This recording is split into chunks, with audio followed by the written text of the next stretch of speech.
A millionaire takes on the role of a gardener to test the character of his future in-laws.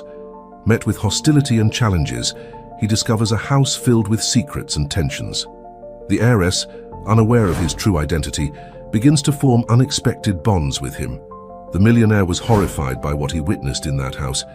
The sprawling skyline of New York City stretched out before Alexander Thornton as he gazed through the floor-to-ceiling windows of his penthouse office. At 42, he was at the pinnacle of success, CEO of Thornton Enterprises, one of the largest technology conglomerates in the country. His net worth was measured in billions, his influence felt in boardrooms and political circles alike. Yet, as he stood there impeccably dressed in a tailored suit that cost more than most people's monthly salary, Alexander felt utterly alone. He turned away from the view, his eyes falling on the latest copy of Forbes magazine lying on his desk. His own face stared back at him from the cover, alongside the headline, "Alexander Thornton, the enigmatic titan of tech." He picked it up, flipping through the pages until he found the featured article about himself. Words like brilliant, innovative, and ruthless jumped out at him, but one sentence in particular caught his attention. Despite his professional success, Thornton remains notoriously private about his personal life, with no known romantic relationships. Alexander tossed the magazine back onto his desk with a sigh. The article wasn't wrong.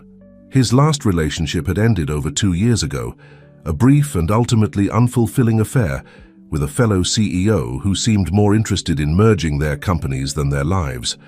Before that, there had been a string of dates with socialites and models, all of which left him feeling emptier than before. "Is this all there is?" he muttered to himself, running a hand through his salt and pepper hair. A soft knock on the door interrupted his brooding. "Come in," he called out, straightening his posture and schooling his features into the mask of confidence he wore so well. His assistant, Margaret, entered the room, her efficiency evident in every movement. "Mr. Thornton, your 2 o'clock appointment is here. The board members for the new tech startup acquisition." Alexander nodded, his mind already shifting gears. "Thank you, Margaret. I'll be right there." As Margaret turned to leave, Alexander found himself asking, "Margaret, may I ask you something personal?" She paused, surprise flickering across her face. In the 5 years she had worked for him, Alexander had never inquired about her personal life. "Of course, sir. You're married, aren't you? Happily, I assume." A warm smile spread across Margaret's face. "Yes, sir. 23 years next month." "How did you know?" Alexander asked, his voice uncharacteristically vulnerable. "How did you know he was the one?" Margaret's expression softened. "It wasn't any one big thing, Mr. Thornton. It was all the little things. The way he'd remember my favorite flower, or how he'd leave silly notes in my lunchbox. But mostly, it was how I felt truly seen when I was with him. Not for what I could do or what I represented, but for who I was." Alexander absorbed her words, a strange ache forming in his chest. "Thank you, Margaret. That will be all." As the door closed behind her, Alexander turned back to the window, Margaret's words echoing in his mind. To be seen for who he truly was, it seemed like an impossible dream. Everyone in his world saw him as Alexander Thornton, the billionaire CEO. Even those who claimed to know him personally were always acutely aware of his wealth and status. How could he ever know if someone cared for him? Alexander the man rather than Thornton the magnate. An idea began to form in his mind, wild and impractical, yet oddly appealing. What if he could step out of his life, shed the trappings of wealth and power, and experience the world as an ordinary man? The thought was both thrilling and terrifying. Before he could explore the idea further, his phone buzzed with a reminder of his impending meeting. Alexander pushed the thought aside, slipping back into his role as the formidable CEO. But as he strode out of his office to meet with the board members, a small part of him clung to that seed of an idea, nurturing it in the back of his mind. The rest of the day passed in a blur of meetings, decisions, and strategic planning. Alexander played his part flawlessly, the consummate businessman navigating the cutthroat world of corporate America. Yet, beneath it all, that tiny seed of an idea continued to grow. As night fell and the city lights twinkled below, Alexander found himself once again alone in his office. He loosened his tie, feeling the weight of his loneliness more acutely than ever. On an impulse, he opened his laptop and began to research. Hours ticked by, as Alexander delved into a world so different from his own. Job listings for gardeners, landscapers, and groundskeepers. He read about the skills required, the average salaries, the day-to-day responsibilities. It was a far cry from the world of mergers and acquisitions, but Alexander found himself oddly fascinated. As dawn broke over the city, Alexander sat back in his chair, his mind made up. He would do it. He would step away from his life, adopt a new identity, and seek out a genuine connection. But where to start? His eyes fell on a job listing that had caught his attention earlier. Experienced gardener needed for estate maintenance.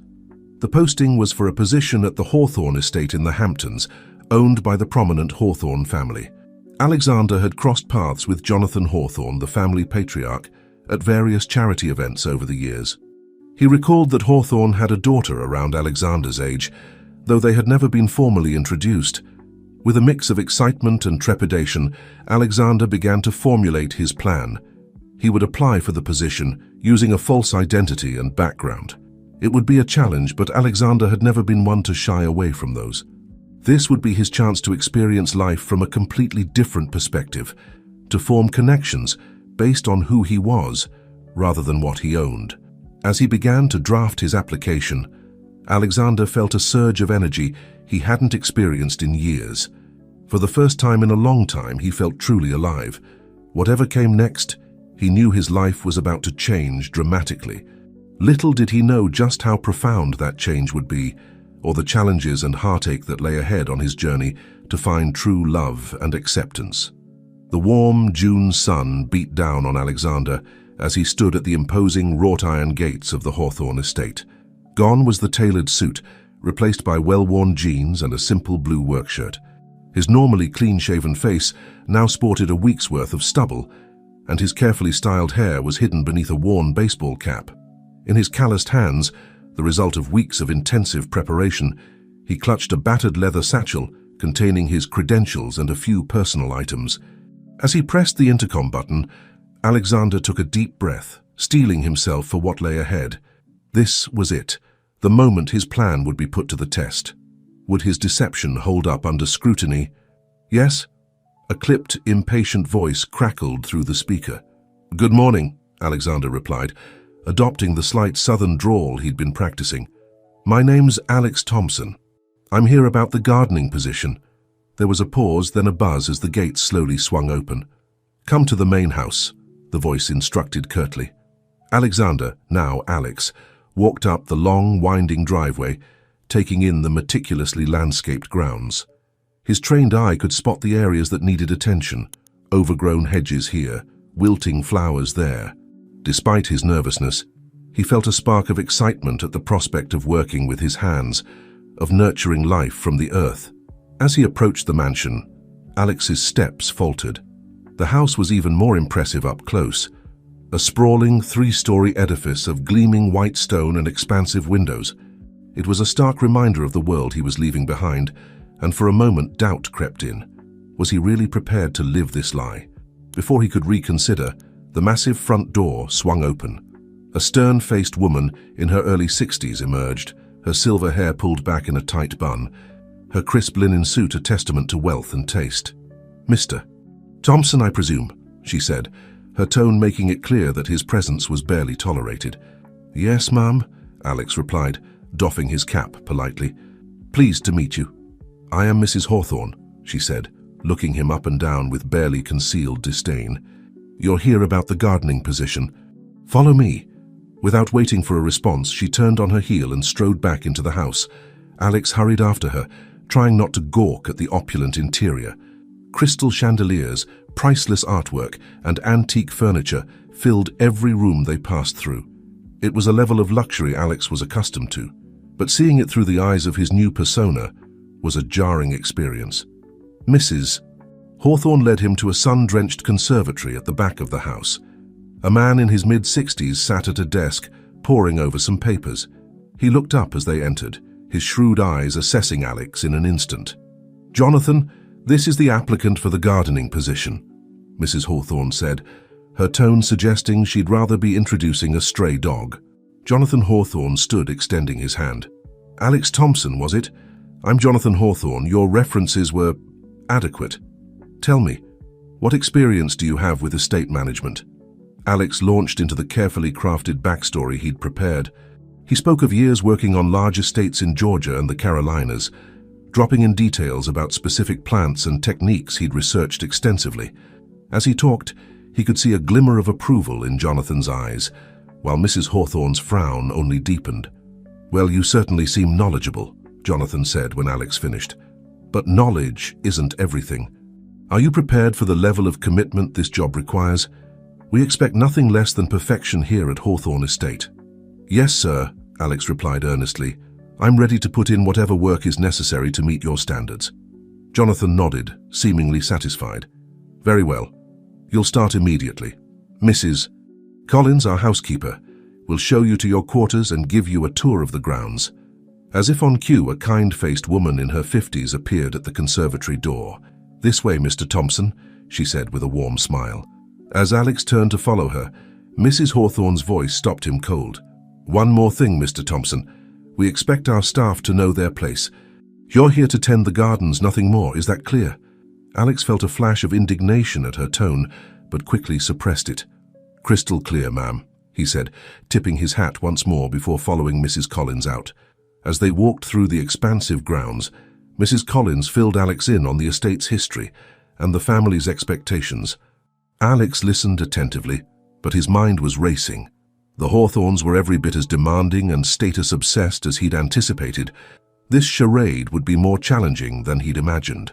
"And here we are," Mrs. Collins said, stopping at a small but well-maintained cottage at the edge of the property. "This will be your home for the duration of your employment. It's not much, but it's comfortable." Alex stepped inside, taking in the modest furnishings and simple decor. It was a far cry from his luxurious penthouse, but there was a homey charm to the place that he found appealing. "Thank you, Mrs. Collins," he said sincerely. "This is perfect," she beamed at him. "I'm glad you like it. Now get yourself settled in. You'll start bright and early tomorrow morning." As Mrs. Collins left, Alex sank onto the small sofa, the reality of his situation finally sinking in. He was really doing this, living a double life, deceiving everyone around him. But as he looked out the window at the vast gardens waiting for his care, he felt a sense of purpose he hadn't experienced in years. A movement caught his eye, and he saw a young woman walking among the rose bushes. Even from a distance he could see she was beautiful, with long chestnut hair and a grace in her movements that spoke of both confidence and gentleness. She knelt to examine a bloom, and Alex found himself holding his breath. Could this be the Hawthorne daughter? The thought sent a thrill through him.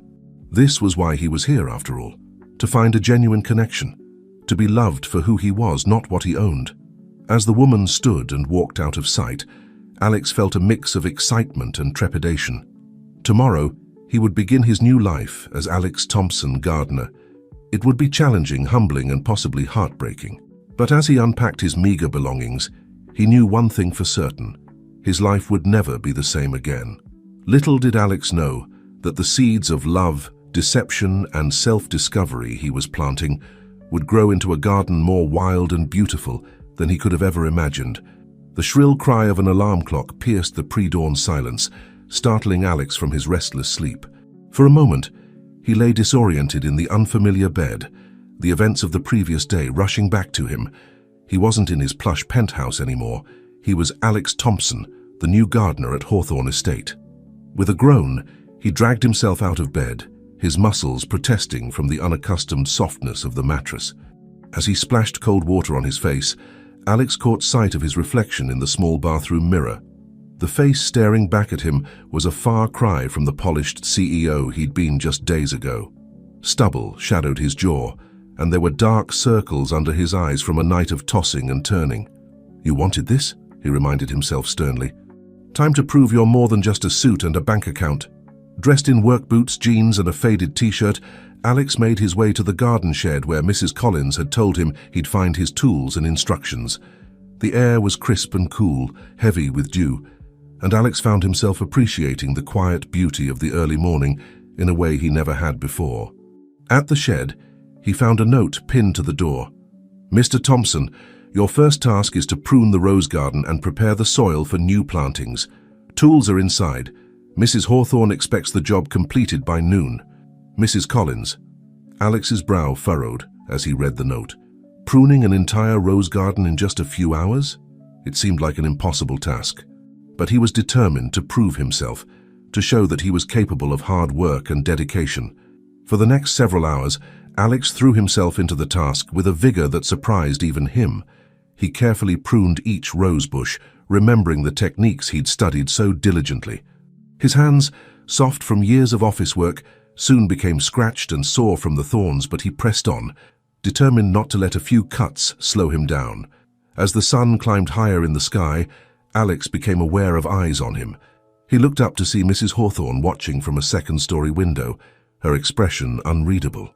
Beside her stood a younger woman, the same one Alex had glimpsed the day before. Even from a distance, her beauty took his breath away. Suddenly self-conscious, Alex straightened up, wiping the sweat from his brow. He offered a friendly wave, but Mrs. Hawthorne merely turned away, disappearing into the house. The younger woman, however, lingered for a moment longer, her gaze locked on Alex. Then, to his surprise, she smiled, a warm, genuine smile that sent his heart racing, before following her mother inside. Buoyed by that small gesture of kindness, Alex redoubled his efforts. He was so engrossed in his work that he didn't notice the approach of footsteps until a shadow fell across the rosebush he was tending. "Are you Mr. Spot?" Alex looked up, squinting against the sun, to find the young woman standing over him. Up close, she was even more stunning. Warm brown eyes, a smattering of freckles across her nose, and lips curved in a slight smirk. "I'm sorry?" Alex said, scrambling to his feet and brushing dirt from his hands. She pointed to a section of the bush he'd just finished pruning. "There. You left a dead branch." Alex peered at the bush, chagrined to realize she was right. "Good eye," he admitted. "I'll take care of it right away. Thank you, Miss Hawthorne," she supplied. "But please, call me Olivia. And you're Alex, right? The new gardener?"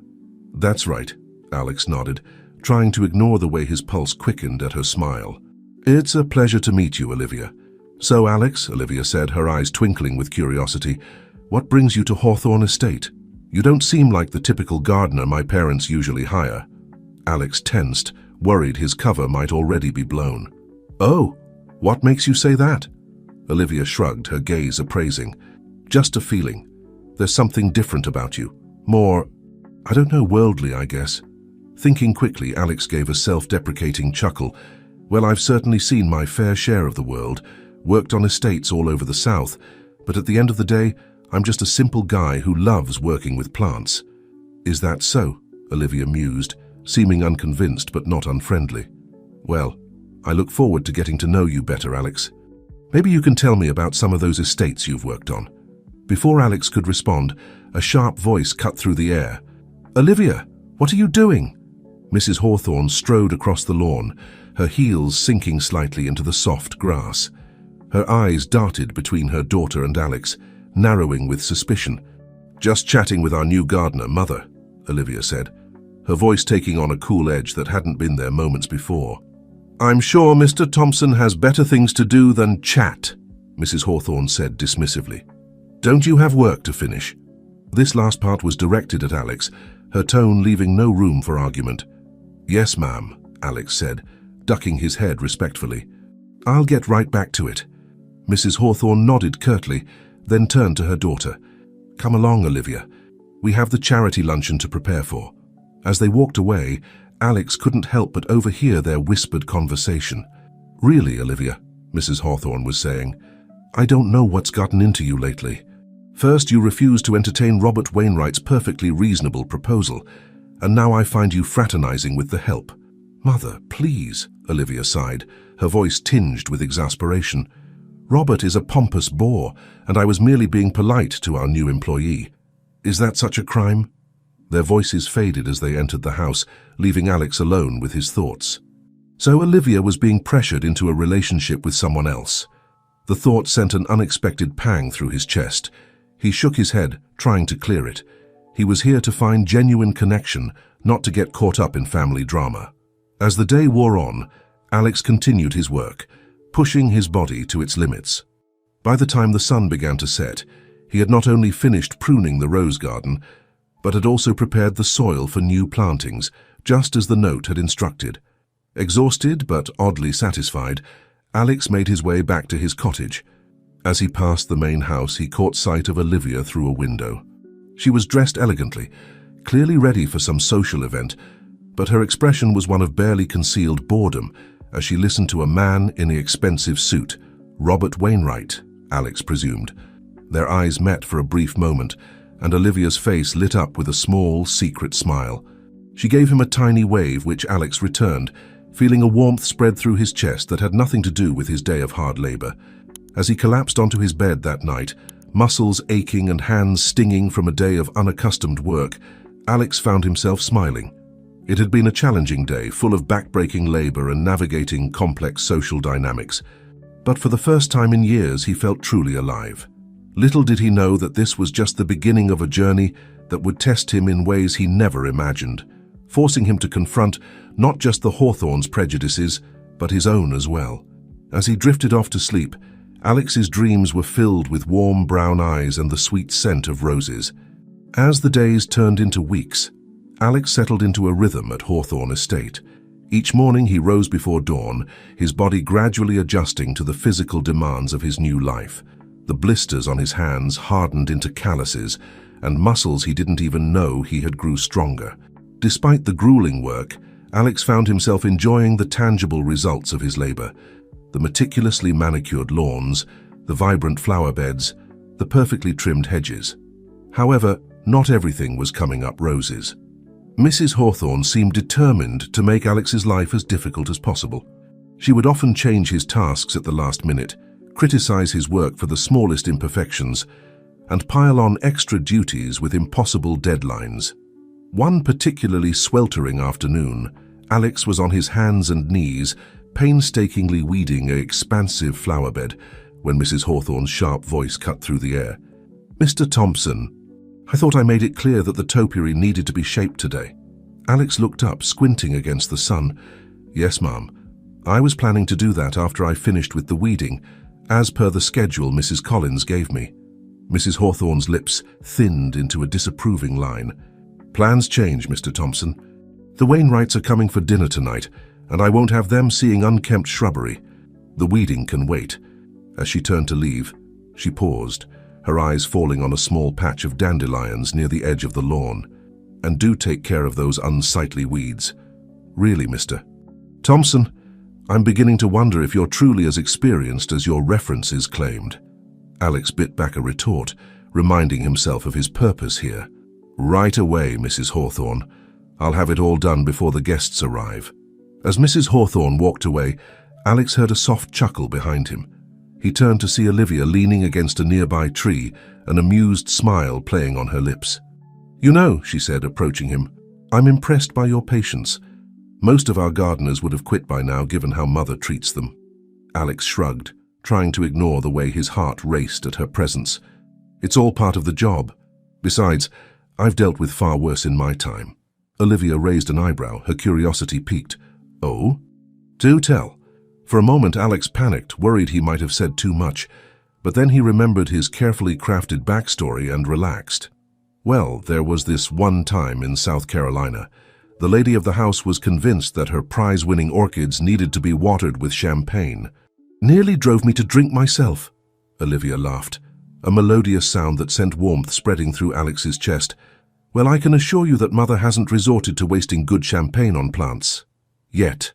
Their eyes met, and for a moment, the air between them seemed charged with unspoken possibilities. Then, remembering himself, Alex cleared his throat and gestured to his tools. "I should probably get back to work. Those topiaries won't shape themselves."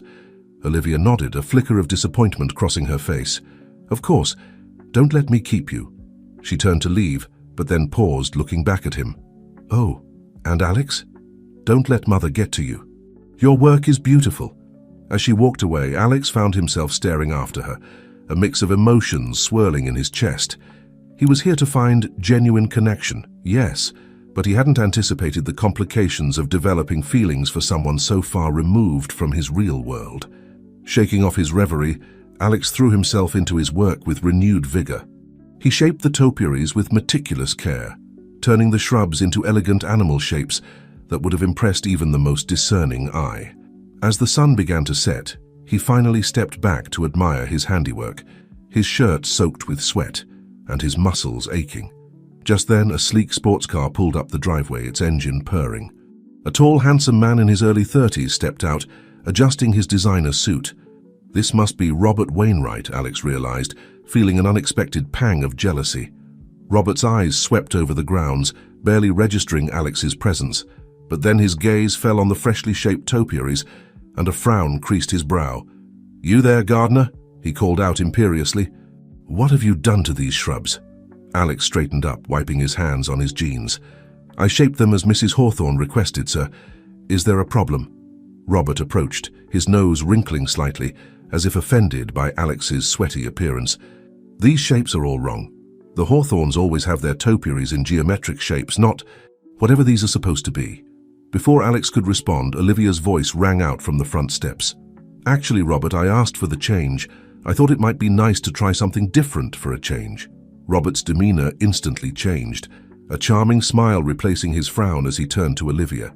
"Olivia, darling, you look absolutely stunning." As Robert made his way to Olivia, showering her with compliments, Alex couldn't help but notice the stiffness in Olivia's smile, the way she subtly leaned away from Robert's attempt to kiss her cheek. "Alex," Olivia called out, her eyes meeting his over Robert's shoulder. "Thank you for your hard work today. The topiaries look wonderful." Alex nodded, a small smile tugging at his lips. "Thank you, Miss Hawthorne. Enjoy your evening." As the couple disappeared into the house, Alex gathered his tools, his mind churning. The obvious tension between Olivia and Robert, the way Mrs. Hawthorne seemed intent on making his job difficult, the growing connection he felt with Olivia. It all added up to a situation far more complex than he had anticipated. Later that night, as Alex lay in his bed, he could hear the faint sounds of laughter and music drifting from the main house. He thought of Olivia, imagining her navigating the social niceties with Robert and their families, and felt a twinge of longing. For the first time since embarking on this adventure, Alex found himself questioning his decision. He had come here to find genuine connection, to be loved for who he was rather than what he owned. But as he drifted off to sleep, he couldn't help but wonder.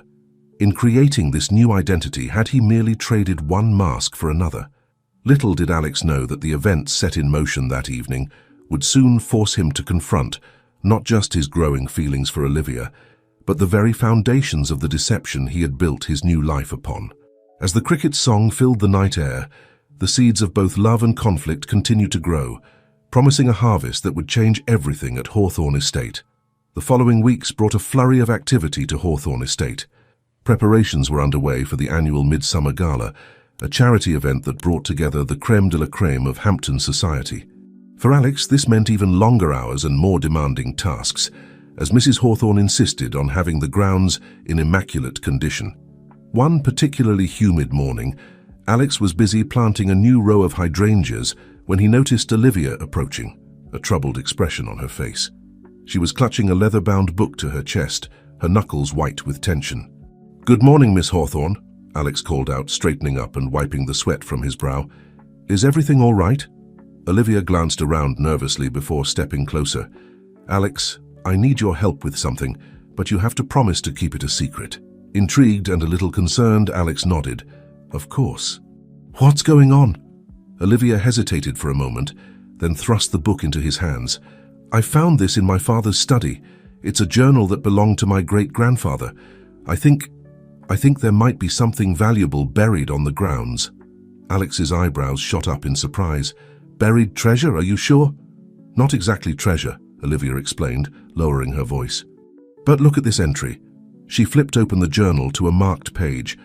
Alex read aloud, his voice barely above a whisper. "July 15th, 1923. The shipment arrived today. I've hidden it beneath the old oak, where it will remain safe until the storm passes. God willing, it will secure our family's future." He looked up at Olivia, realization dawning. "The old oak. You don't think it's referring to—" "The ancient oak tree near the lake," Olivia finished. "Yes, that's exactly what I think. Alex, I need your help to dig it up. Whatever it is, I have a feeling it's important." Alex hesitated, his mind racing. This was far beyond his duties as a gardener, and if Mrs. Hawthorne found out, he'd surely lose his job. But the pleading look in Olivia's eyes made his decision for him. "All right," he agreed, "but we'll have to do it at night when everyone's asleep." Olivia's face lit up with relief and excitement. "Thank you, Alex. I knew I could count on you." As she turned to leave, Alex called after her.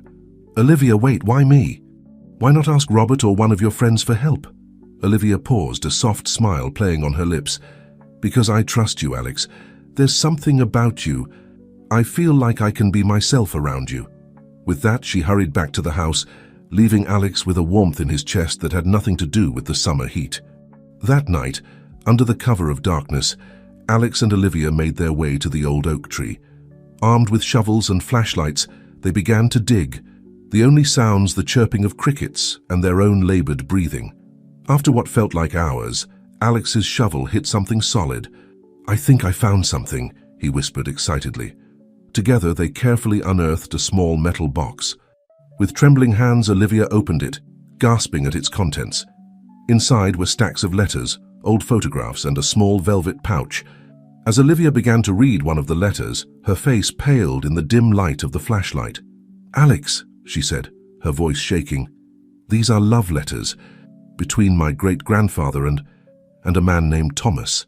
Alex's eyes widened in surprise. "But I thought your great-grandfather was married to your great-grandmother." "He was," Olivia nodded, her eyes scanning the letter. "But according to this, he was in love with Thomas.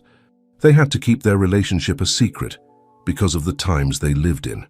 As they pored over the contents of the box, a picture emerged of a love that had been forced into hiding, of sacrifices made and hearts broken in the name of social expectations.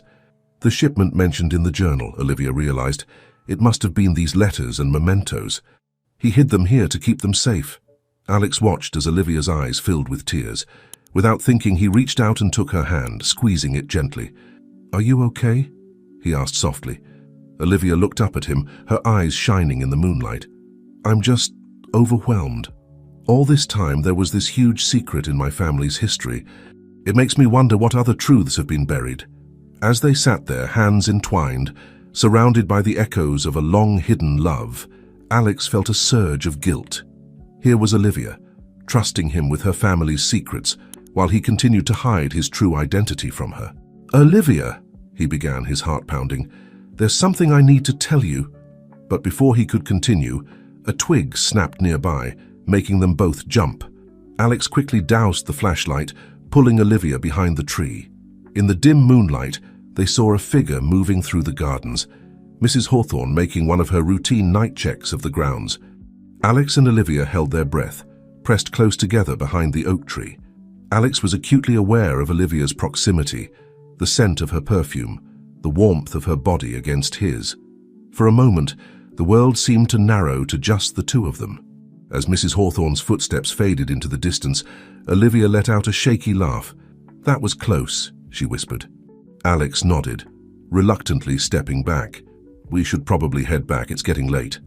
As they carefully reburied the box and made their way back to the house, Alex's mind was in turmoil. He had been on the verge of confessing his true identity to Olivia, driven by the intimacy of the moment and his growing feelings for her. But now, faced with the reality of their situation, her family's expectations, his deception, he hesitated. At the edge of the gardens, Olivia turned to him, her eyes soft in the moonlight. "Thank you, Alex, for everything. I don't know what I would do without you." Before Alex could respond, Olivia leaned in and kissed him softly on the cheek. Then, with a final smile, she disappeared into the house, leaving Alex standing alone in the moonlit garden, his cheek tingling where her lips had touched. As he made his way back to his cottage, Alex's emotions were in turmoil. He was falling for Olivia, that much was clear. But how could he pursue a relationship built on a lie? And yet, how could he reveal the truth without losing her trust forever? Little did Alex know that his carefully constructed facade was about to face its greatest test. As he drifted off to sleep that night, the winds of change were already stirring at Hawthorne Estate, threatening to uproot not just carefully tended gardens, but long-held secrets and budding romances as well. The days following the nocturnal excavation were a whirlwind of activity at Hawthorne Estate. As final preparations for the Midsummer Gala kicked into high gear, Alex found himself working from dawn to dusk, barely having a moment to catch his breath. Yet despite the physical exhaustion, his mind was constantly preoccupied with thoughts of Olivia and the secret they now shared. He caught glimpses of her throughout the days, supervising the caterers, directing the decorators, always the picture of grace under pressure. But there was a new tension in her shoulders, a distracted look in her eyes that only Alex understood. The weight of her family's hidden past was clearly weighing on her. It was 3 days before the gala, when Alex finally got a chance to speak with Olivia alone. He was trimming the hedges near the rose garden when she approached, her steps hesitant. "Alex," she said softly, glancing around to ensure they weren't overheard. "Do you have a moment?" Setting down his shears, Alex nodded, trying to ignore the way his heart raced at her proximity. "Of course. Is everything all right?" Olivia bit her lip, a gesture Alex had come to recognize as a sign of her inner turmoil. "I've been thinking about the letters we found, about my great-grandfather and Thomas. I want to tell my parents." Alex's eyes widened in surprise. "Are you sure that's wise? Your mother doesn't seem like the type to welcome such revelations." "I know," Olivia sighed, running a hand through her hair, "but I can't keep this secret. It feels like I'm betraying my great-grandfather's memory by hiding his true self." And she paused, her voice dropping to a whisper. "I think it might help my parents understand some things about me." There was a vulnerability in her eyes that made Alex's chest ache. Without thinking, he reached out and took her hand, giving it a gentle squeeze. "Whatever you decide, I'm here for you." Olivia looked down at their joined hands, a small smile playing on her lips. "Thank you, Alex. You've become very important to me these past few weeks." The air between them seemed to crackle with unspoken feelings. Alex found himself leaning in slightly, drawn by an invisible force. For a moment, it seemed as if Olivia was leaning in too, her eyes fluttering closed. "Olivia, there you are." The sharp voice of Mrs. Hawthorne cut through the moment like a knife. Alex and Olivia sprang apart, both flushing guiltily. Mrs. Hawthorne strode towards them, her eyes narrowing as she took in the scene. "I've been looking everywhere for you. The florist is here to discuss the centerpieces." Her gaze swiveled to Alex, cold and dismissive. "Mr. Thompson, don't you have work to do?" "Yes, ma'am," Alex muttered, picking up his shears. He caught Olivia's apologetic glance as she was led away, leaving him with a mixture of frustration and longing. The next morning, Alex was up before dawn, unable to sleep. He decided to get an early start on his tasks, hoping the physical labor would clear his head. As he made his way to the tool shed, he was surprised to see lights on in Mr. Hawthorne's study. Curiosity got the better of him, and he crept closer to the window.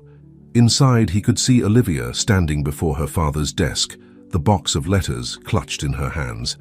Mr. Hawthorne sat behind the desk, his face a mask of shock and disbelief. Though he couldn't hear the words, Alex could see the emotions playing out on their faces. Olivia's determined resolve, Mr. Hawthorne's initial anger giving way to confusion, and finally, a sort of sad understanding. As the sun began to rise, casting long shadows across the lawn, the study door opened. Olivia emerged, her eyes red-rimmed but her posture straight and proud. She caught sight of Alex and made her way over to him. "You told him," Alex said softly. Not a question, but a statement. Olivia nodded, a wan smile on her face. "I did. It wasn't easy, but I think it was the right thing to do. Dad's processing it all. He said he needs time to think about how to handle this, especially with Mom." Alex reached out, hesitated, then gently squeezed her shoulder. "You're incredibly brave, you know that." Olivia's smile grew warmer, more genuine. "I couldn't have done it without you, Alex. You've given me strength I didn't know I had." The moment was interrupted by the arrival of a sleek black car. Robert Wainwright stepped out, looking immaculate in a tailored suit despite the early hour. "Olivia, darling," he called out, striding towards them. "I thought I'd surprise you with breakfast before the final gala preparations." His eyes fell on Alex, a slight frown creasing his brow. "I hope I'm not interrupting anything." Olivia straightened, her face settling into a polite mask. "Not at all, Robert. That's very thoughtful of you. I'll just go freshen up." She turned to Alex, her eyes conveying a silent apology. "Thank you for your help with the gardening issue, Alex." As Olivia walked away with Robert, Alex couldn't help but feel a pang of jealousy. Robert represented everything he had left behind: wealth, status, the ability to sweep in and whisk Olivia away to fancy breakfasts. For a moment he was tempted to reveal his true identity, to level the playing field. But as he watched Olivia's retreating form, he remembered the trust in her eyes when she had confided in him about the letters. She had opened up to him, Alex the gardener, not Alexander Thornton, the millionaire CEO. The realization both warmed his heart and tied his stomach in knots. The rest of the day passed in a blur of activity. Alex threw himself into his work, trying to distract himself from the turmoil of his emotions. As evening fell and the first guests began to arrive for the gala, he found himself lingering near the house, ostensibly pruning some shrubs, but really hoping for another glimpse of Olivia. His patience was rewarded when she stepped out onto the terrace, a vision in a shimmering green gown that made her eyes sparkle like emeralds. Their gazes met across the lawn, and for a moment, the bustling activity of the gala faded away. Olivia gave him a small, secret smile before being pulled back into the party by her mother.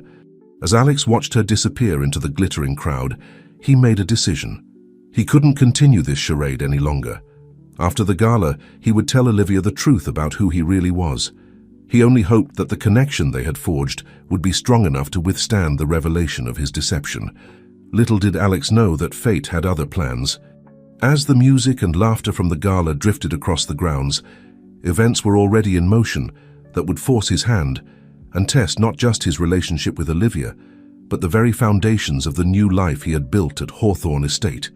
The truth, like the carefully tended plants in the Hawthorne Gardens, was about to break through the surface in ways that no one could have anticipated.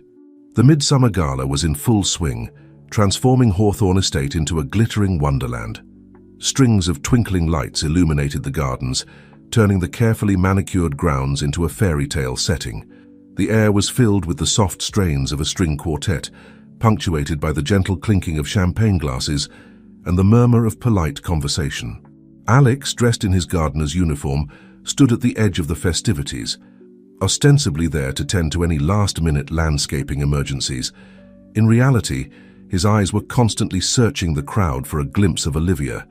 He spotted her near the fountain, engaged in conversation with a group of elegantly dressed guests. Even from a distance, Alex could see the strain in her smile, the tension in her shoulders. The weight of her family's secret was clearly still weighing on her. As if sensing his gaze, Olivia glanced in his direction. Their eyes met across the crowded garden, and for a moment the world seemed to fall away. Olivia's smile softened, becoming genuine for the first time that evening. She gave him a small, almost imperceptible nod before turning back to her guests. Alex's heart raced. That tiny gesture of acknowledgement, of shared understanding, meant more to him than he cared to admit. He was so lost in thought that he almost didn't notice Robert Wainwright approaching, until the man was right beside him. "You seem to be paying an awful lot of attention to the party for someone who's supposed to be tending the plants," Robert said, his tone casual but with an undercurrent of suspicion. Alex straightened, forcing his face into a neutral expression. "Just making sure everything's running smoothly, sir, Mrs." Hawthorne was very clear about her expectations for the evening. Robert's eyes narrowed slightly. "Indeed. Tell me, Thompson, where did you say you worked before coming to Hawthorne Estate?" "I didn't, sir," Alex replied carefully, "but I've worked on several estates in the south, Georgia mostly." "Interesting," Robert mused. "You know, I have some business interests in Georgia. I don't suppose you'd know anything about the tech industry down there." Alex felt a chill run down his spine. Was Robert onto him? He opened his mouth to respond, but before he could, a commotion near the house caught their attention. Mrs. Hawthorne's voice, shrill with anger, cut through the elegant atmosphere of the gala. "What do you mean you're leaving? Olivia, get back here this instant." All eyes turned to see Olivia, her green gown shimmering in the lamplight, striding purposefully across the lawn. Her mother hurried after her, face flushed with a mixture of rage and embarrassment. Without thinking, Alex took a step forward, concern for Olivia overriding his caution. Robert shot him a suspicious look before hurrying towards the unfolding drama. Olivia came to a stop in the center of the garden, her eyes scanning the crowd until they landed on Alex. In that moment, he saw a mixture of fear, determination, and something else, a plea for understanding, perhaps even for help. "I can't do this anymore," Olivia announced, her voice carrying across the suddenly silent gathering. "I won't live a lie, and I won't let this family continue to bury its truths." A collective gasp went up from the assembled guests. Mr. Hawthorne pushed his way through the crowd, his face a mask of concern. "Olivia, please, this isn't the time or place." "It's exactly the time and place, Dad," Olivia interrupted. "For generations, this family has hidden who we really are, sacrificing authenticity for the sake of appearance. Well, I'm done pretending." She took a deep breath, her eyes once again finding Alex in the crowd. "I recently discovered that my great-grandfather was in love with another man. He hid his true self his entire life, burying his love along with his letters. I won't make the same mistake." The crowd erupted into shocked whispers. Mrs. Hawthorne looked as if she might faint, while Mr. Hawthorne stood frozen, a mix of emotions playing across his face. Olivia continued, her voice growing stronger. "And I won't let others hide who they are either. Not when I know the truth." With growing horror, Alex realized what was about to happen. He tried to catch Olivia's eye, to silently plead with her to stop, but she was caught up in the moment, years of pent-up emotions finally breaking free. "Alex," she said, turning to face him fully, "I know you're not who you say you are." The world seemed to tilt on its axis. Alex felt dozens of pairs of eyes turn to him, filled with curiosity and suspicion. Robert's triumphant smirk told him that his carefully constructed facade was about to come crashing down. "I've suspected for a while," Olivia continued, her voice softer now. "You're too knowledgeable, too different to be just a gardener. I didn't say anything because I thought you must have your reasons. But I can't stand by and watch you hide yourself any longer." She took a step towards him, her hand outstretched. "Please, Alex, no more secrets. Tell everyone who you really are." The silence that followed was deafening. Alex stood frozen, his mind racing. This was it, the moment of truth he had both longed for and dreaded. He looked at Olivia, saw the trust and hope in her eyes, and knew that whatever came next would change everything. Taking a deep breath, Alex stepped forward. The crowd parted before him as he made his way to stand beside Olivia. He looked out at the sea of expectant faces, the shocked Hawthorns, the triumphant Robert, the curious guests, and finally back to Olivia. "You're right," he said quietly, his voice nonetheless carrying in the hushed garden. "I'm not who I've been pretending to be. My name isn't Alex Thompson, it's Alexander Thornton." A wave of gasps and exclamations swept through the crowd. Alex saw recognition dawn on many faces. After all, his was one of the most well-known names in the business world. "I'm the CEO of Thornton Enterprises," he continued, his eyes never leaving Olivia's increasingly confused face. "I came here under a false identity because I was tired of people only seeing my wealth and status. I wanted to find a genuine connection, to be valued for who I am, not what I own." He turned to face the Hawthorns directly. "I never meant to deceive you or to overstep my bounds. I only wanted to experience life from a different perspective." The silence that followed was broken by Mrs. Hawthorne's incredulous laugh. "This is preposterous. You expect us to believe that one of the richest men in the country has been pruning our rose bushes for weeks." "It's true, Mother," Olivia said quietly, her eyes never leaving Alex's face. "I suspected he was hiding something, but I never imagined—" "Alex, why didn't you tell me?" The hurt in her voice was like a knife to Alex's heart. "I wanted to, Olivia, so many times, but the longer I waited, the harder it became. I was afraid of losing your trust, of losing you." Robert stepped forward, his face a mask of barely contained fury. "This is outrageous. He's made fools of us all. I demand that he be removed from the premises immediately." Mr. Hawthorne, who had been uncharacteristically quiet, finally spoke up. "Now, let's not be hasty. If what Mr. Thornton says is true, then we have one of the most influential men in the country standing in our garden. Perhaps we should hear him out." As the crowd buzzed with excitement and speculation, Alex found himself at the center of a storm he had set in motion weeks ago. The carefully constructed world he had built at Hawthorne Estate was crumbling around him, and he knew that what happened next would determine not just his future, but Olivia's as well. In that moment, facing the consequences of his deception, Alex realized that the truth he had been seeking wasn't just about how others saw him. It was about being honest with himself and with the woman he had grown to love. As the midsummer gala descended into chaos around them, Alex and Olivia stood in the eye of the storm, the future uncertain but the path forward finally clear. The seeds of truth had been planted, and now they would have to weather whatever grew from them. The once elegant midsummer gala had devolved into a chaotic whirlwind of whispers, exclamations, and hurried phone calls. Guests huddled in small groups, their eyes darting between Alexander Thornton and the Hawthorne family, eager for any additional morsels of drama. The string quartet, unsure whether to continue playing or pack up their instruments, settled for a series of hesitant, discordant notes that perfectly mirrored the atmosphere of uncertainty. In the eye of this social storm stood Alex and Olivia, their world narrowed to just the two of them despite the commotion surrounding them. Olivia's eyes, usually so warm and inviting, now held a maelstrom of emotions, hurt, confusion, and a flicker of something that might have been hope. "All this time," Olivia said softly, her voice barely audible above the din, "you were—" "Why, Alex? Or should I call you Mr. Thornton now?"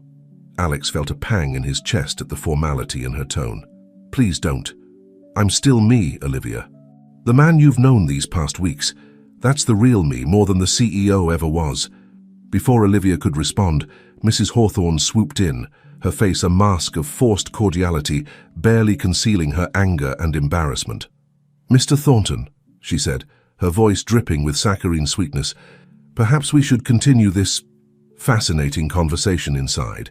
Away from prying eyes and ears." Alex nodded, knowing that this was as much a command as it was a suggestion.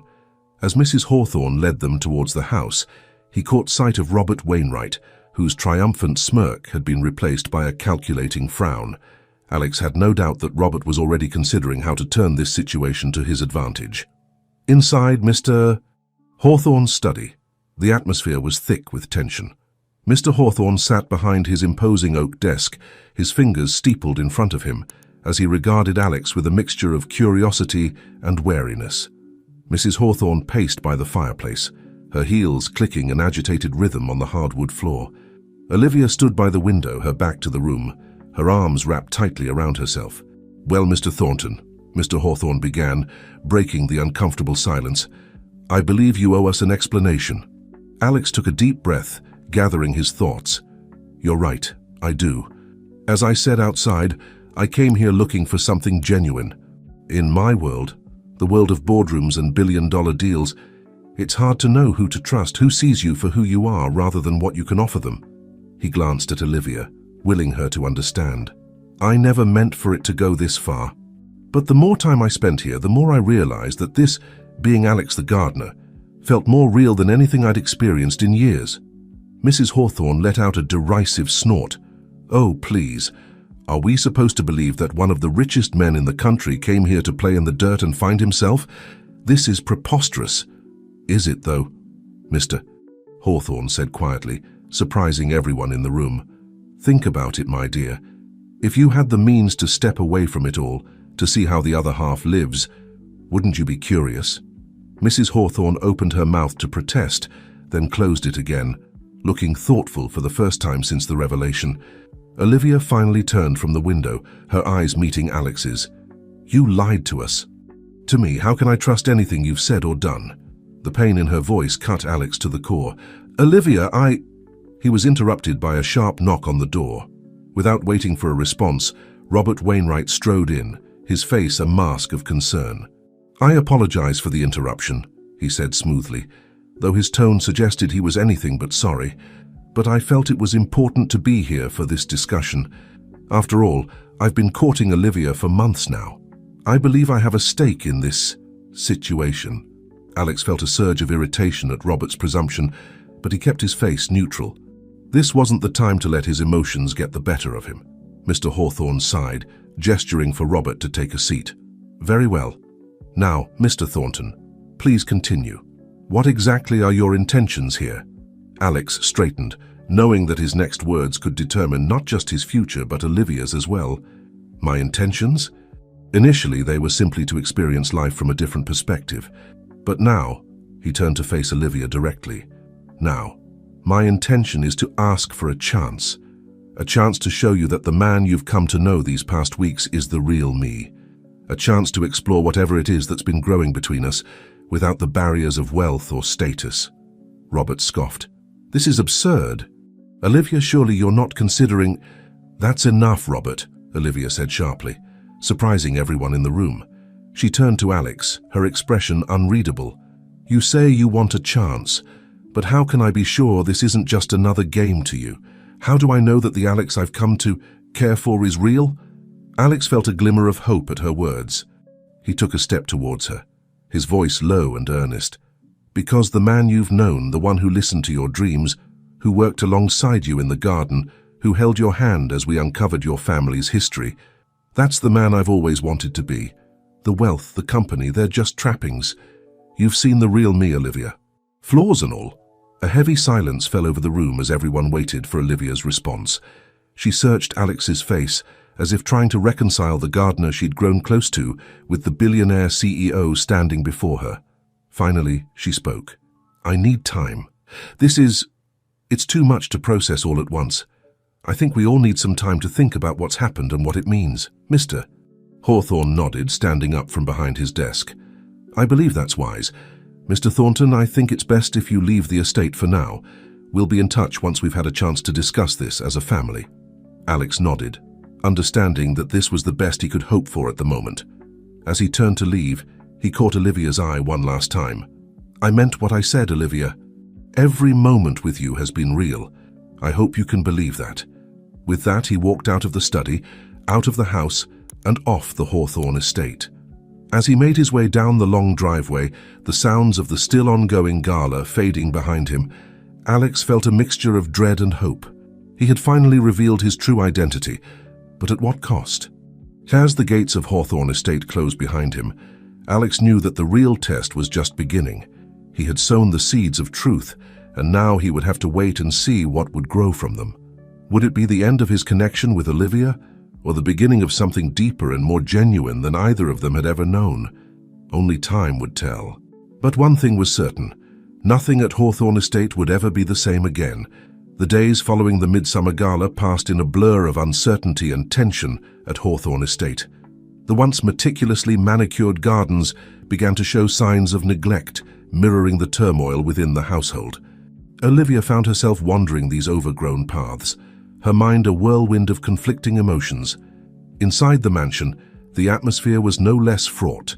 Mrs. Hawthorne oscillated between bouts of rage at the deception and calculated consideration of how Alexander Thornton's true identity could benefit the family. Mr. Hawthorne, on the other hand, had grown uncharacteristically quiet, often found staring pensively out of his study window. It was on one such morning, a week after the gala, that Olivia finally worked up the courage to confront her father. She found him in his usual spot, gazing out at the unkempt rose garden that Alex had so lovingly tended. "Dad?" Olivia's voice was soft, hesitant. "Mr." Hawthorne turned, offering his daughter a wan smile. "Olivia, come in, please." As Olivia settled into one of the leather armchairs, her father surprised her by perching on the edge of his desk rather than taking his usual seat behind it. It was a small gesture, but one that spoke volumes about the shift in their relationship. "You've been very quiet this past week," Olivia observed. Mr. Hawthorne nodded, his eyes distant. "I've had a lot to think about, not just about Mr. Thornton's deception, but about our family, our history, and our future." Olivia leaned forward, intrigued. "What do you mean?" "Your great-grandfather's letters," Mr. Hawthorne began, his voice thick with emotion. "They've made me realize how much we've sacrificed for the sake of appearances. How many truths we've buried along with those letters." He turned to face Olivia fully, his eyes shining with unshed tears. "I'm proud of you, Olivia. Proud of your courage in bringing those letters to light, in standing up for what you believe in. It's made me question a lot of things about how we've been living our lives." Olivia felt a lump form in her throat. "Dad, Let me finish," Mr. Hawthorne said gently. "I've also been thinking about Alexander Thornton. What he did was deceptive, yes, but I can't help but admire the courage it took to step away from everything he knew to try and find something genuine." Olivia's heart raced. "Are you saying you believe him?" Mr. Hawthorne sighed. I'm saying I understand him, and I think, perhaps, we've been too hasty in pushing him away. The question is, what do you want, Olivia? Meanwhile, across town in his penthouse apartment, Alexander Thornton was facing his own crisis. The business world was abuzz with rumors of his disappearance and sudden reappearance. His phone hadn't stopped ringing since the night of the gala, with calls from board members, investors, and reporters all demanding explanations. But Alex found he couldn't bring himself to care about any of it. His thoughts were consumed by Olivia, by the hurt in her eyes when she'd learned the truth. He'd tried to reach out, sending a heartfelt letter explaining everything, but he'd received no response. A knock on his door roused him from his brooding. To his surprise, he opened it to find Margaret, his assistant, standing there with a determined look on her face. "Margaret, what are you doing here?" She brushed past him into the apartment. "Somebody had to come and knock some sense into you. The company is in an uproar, the board is talking about replacing you, and you're here, what, wallowing?" Alex ran a hand through his disheveled hair. "I've made a mess of everything, Margaret. The company, my life is Olivia." Margaret's expression softened. "You really care about her, don't you?" "More than I've ever cared about anyone," Alex admitted, "but I've ruined any chance I had with her." Margaret fixed him with a stern look. "Now you listen to me, Alexander Thornton. I've worked for you for years and I've never seen you give up on anything you truly wanted. Are you really going to start now?" Her words struck a chord in Alex. She was right. He'd built his company from the ground up, facing countless obstacles along the way. Was he really going to let fear and self-pity stop him from fighting for the most important thing in his life? "Oh, you're right," he said, straightening up. "I need to fix this, but how?" Margaret smiled, a hint of mischief in her eyes. "Well, you managed to fool one of the wealthiest families in the Hamptons into thinking you were a gardener. Surely you can figure out how to win back the woman you love." As Alex began to formulate a plan, back at Hawthorne Estate, another confrontation was taking place. Robert Wainwright had arrived unannounced, his usual charm replaced by a barely concealed desperation. "Olivia, please," he pleaded, following her as she strode through the garden. "You can't seriously be considering forgiving that man. He lied to all of us." Olivia whirled to face him, her eyes flashing. "And what about you, Robert? Have you always been completely honest with me? Or have you just been telling me what you think I want to hear? What will best position you to ally your family with mine?" Robert recoiled as if slapped. That's different. I've never pretended to be someone I'm not." "No," Olivia agreed, her voice cold. "You've just never bothered to show me who you really are at all." As Robert sputtered, trying to formulate a response, Olivia's phone buzzed with an incoming text. Her heart skipped a beat as she read the message. "Olivia, I know I have no right to ask this of you, but please meet me at the old oak tree tonight at midnight. There's something I need to show you. Alex." Olivia's mind raced. Should she go? Could she trust Alex after everything that had happened? But even as doubt clouded her thoughts, she couldn't deny the flutter of anticipation in her chest. As the sun began to set over Hawthorne Estate, casting long shadows across the neglected gardens, the stage was set for a night that would change everything. Olivia found herself standing at a crossroads, caught between the weight of family expectations and the promise of a love that defied social boundaries.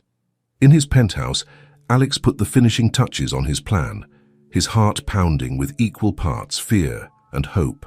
And somewhere in between, the truth that had lain buried for generations continued to ripple outward, touching lives and changing destinies in ways no one could have predicted. As midnight approached, the old oak tree stood silent, witness to the unfolding drama, its branches reaching out like gnarled fingers into the starry night sky. The seeds of truth had been planted, and now in the soft glow of the moonlight, they were about to blossom into something beautiful and unexpected. The moon hung low and full in the sky, casting an ethereal glow over the grounds of Hawthorne Estate. Olivia stood beneath the sprawling branches of the old oak tree, her heart pounding in her chest. The air was thick with the scent of night-blooming jasmine, a fragrance that seemed to heighten the sense of anticipation that hung in the air. As the distant clock tower chimed midnight, Olivia heard footsteps approaching. She turned to see Alex emerging from the shadows, looking both familiar and strange. Gone was the rough workman's attire she had grown accustomed to. Instead, he wore a simple but clearly expensive suit that fit him perfectly. Yet his hair was slightly disheveled, and there was a vulnerability in his eyes that she had never seen before. "Olivia," he said softly, coming to a stop a few feet away from her. "Thank you for coming. I wasn't sure you would." Olivia hugged herself, suddenly feeling exposed. "I'm not sure I should have, but I needed answers, Alex. Or should I call you Alexander now?" Alex winced at the formality in her tone. "Please, just Alex. That's who I am, who I've always been with you." "Have you?" Olivia challenged, her voice tinged with hurt. "How can I be sure of anything you've said or done?" Alex took a deep breath, his eyes never leaving hers. "That's why I asked you to meet me here. I want to show you something, to prove to you that everything between us has been real." He reached into his jacket pocket and pulled out a small, leather-bound notebook. Olivia recognized it immediately. It was the journal he had always carried with him during his time as a gardener. "This," Alex said, holding out the notebook, "is my proof. Every thought, every feeling I've had since coming here. It's all in these pages. I'd like you to read it." Olivia hesitated for a moment before taking the journal. As she opened it, Alex continued speaking, his voice low and earnest. "I came here looking for something real, something genuine. What I found was more than I ever could have imagined. I found you, Olivia." Olivia's eyes scanned the pages, taking in Alex's neat handwriting. The entries started factual, detailing gardening tasks and observations about the estate. But as she read on, she saw the tone change. There were sketches of her, jotted down quotes from their conversations, and increasingly personal reflections. One entry caught her eye. "Today, Olivia laughed at one of my terrible jokes about pruning. The sound of her laughter. It's like something breaks open inside me every time I hear it. I'm in dangerous territory here. This was never supposed to be about falling in love, but I'm starting to think that's exactly what's happening." Olivia's breath caught in her throat. She looked up at Alex, who was watching her with a mixture of hope and trepidation. You're in love with me?" she asked, her voice barely above a whisper. Alex nodded, taking a step closer. "I am deeply, irrevocably in love with you, Olivia. The woman who sees beauty in a freshly bloomed rose, who fights for truth even when it's difficult, who has more strength and courage than anyone I've ever known." Olivia felt tears welling up in her eyes. "But how can I trust this? How do I know this isn't just another part of your game?"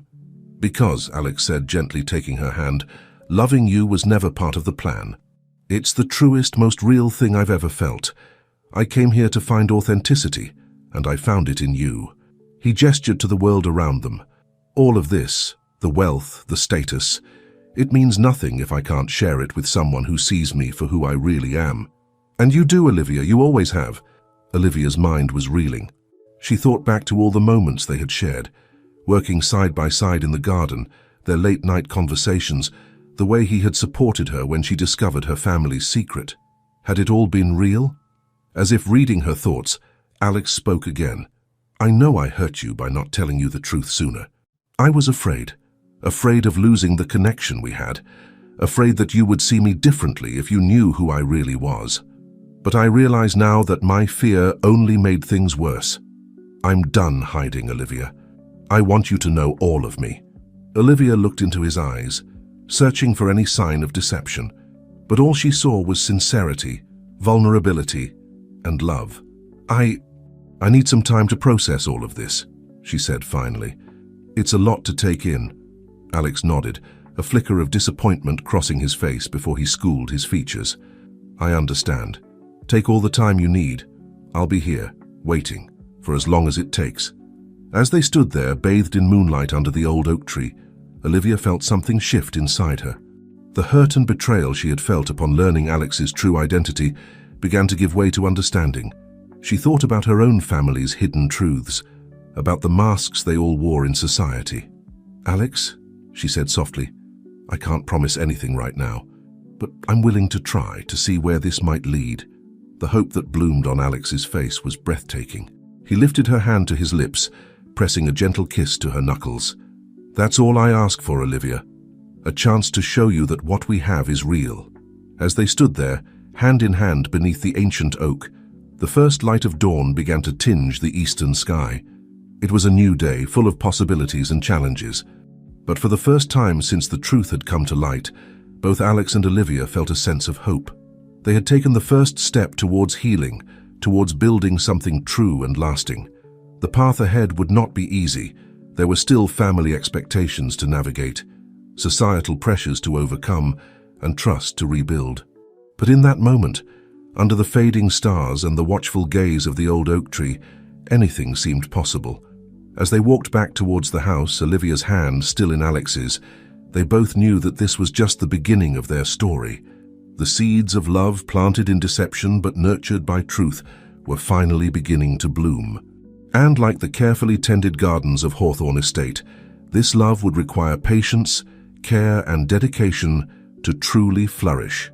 The challenge that lay ahead was daunting, but as they faced it together, both Alex and Olivia felt ready to embrace whatever the future might hold. The morning after her midnight rendezvous with Alex, Olivia woke to a world that seemed fundamentally altered. The sunlight streaming through her bedroom window felt brighter somehow, the air fresher. As she dressed for the day, her fingers absently traced the spine of Alex's journal, which lay on her nightstand. The weight of its revelations still hung heavy in her mind. Downstairs, the atmosphere in the Hawthorne mansion was tense. Mrs. Hawthorne sat at the breakfast table, sipping her coffee with sharp, bird-like movements, her eyes constantly darting to her husband. Mr. Hawthorne, for his part, seemed lost in thought, barely touching the elaborate spread before him. As Olivia entered the dining room, both her parents looked up, their expressions a mix of concern and curiosity. "Good morning," Olivia said, trying to keep her voice neutral as she took her seat. Mrs. Hawthorne set down her coffee cup with a sharp clink. "Olivia, dear, your father and I have been talking about the situation with Mr. Thornton." Olivia felt her heart rate quicken. "Oh?" she managed, reaching for a piece of toast to hide the slight tremor in her hands. Mr. Hawthorne cleared his throat. "Yes, well, we've been considering our options, and while what Mr. Thornton did was certainly unorthodox, we can't deny that his presence here has had some unexpected benefits." "Benefits?" Olivia echoed, surprised by this turn in the conversation. Mrs. Hawthorne nodded, a calculating gleam in her eye. "Indeed, the connections that Alexander Thornton brings to the table could be invaluable for our family's interests, not to mention the positive press we could garner from such an association." Olivia felt a surge of disappointment. Of course, her mother would see this as an opportunity for social climbing. "Is that all you care about? Connections and press?" "Now, Olivia," Mr. Hawthorne said, his tone placating, "your mother is simply being practical. But there's more to it than that." He paused, seeming to choose his words carefully. "Mr. Thornton's actions, misguided as they may have been, have made us reconsider some things about our family, our values."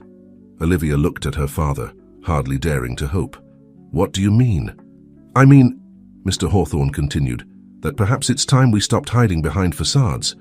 Your great-grandfather's letters, Mr. Thornton's deception, they've shown us the cost of living lives that aren't true to who we are." Mrs. Hawthorne shifted uncomfortably in her seat, but remained silent, her expression unreadable. "So," Olivia said slowly, "what are you saying?" Mr. Hawthorne reached across the table, taking his daughter's hand. "We're saying that if you have feelings for Mr. Thornton, feelings that go beyond his status or wealth, then, well, you have our blessing to explore that." Olivia felt tears prick at her eyes. This was more than she had ever expected from her parents. "Thank you," she whispered, squeezing her father's hand. The moment was interrupted by the arrival of Mrs. Collins, the housekeeper, who entered the dining room with a harried expression. "I'm sorry to interrupt," she said, wringing her hands, "but there's a bit of a situation outside. Mr. Wainwright is here, and he's making quite a scene." The Hawthornes exchanged alarmed glances before hurrying to the front of the house. There, on the sweeping driveway, stood Robert Wainwright. His usually impeccable appearance was disheveled, his hair mussed and his tie askew. At his feet lay a bouquet of roses, clearly thrown there in a fit of pique. "Olivia," he called out as soon as he saw her, "you can't be serious about considering that imposter over me." Olivia stepped forward, her voice firm. "Robert, this isn't the time or place for this discussion." "When is the time, then?" Robert demanded, his voice rising. "When you've already run off with him." "I'm the better choice, Olivia. I'm from your world. I understand the obligations, the expectations."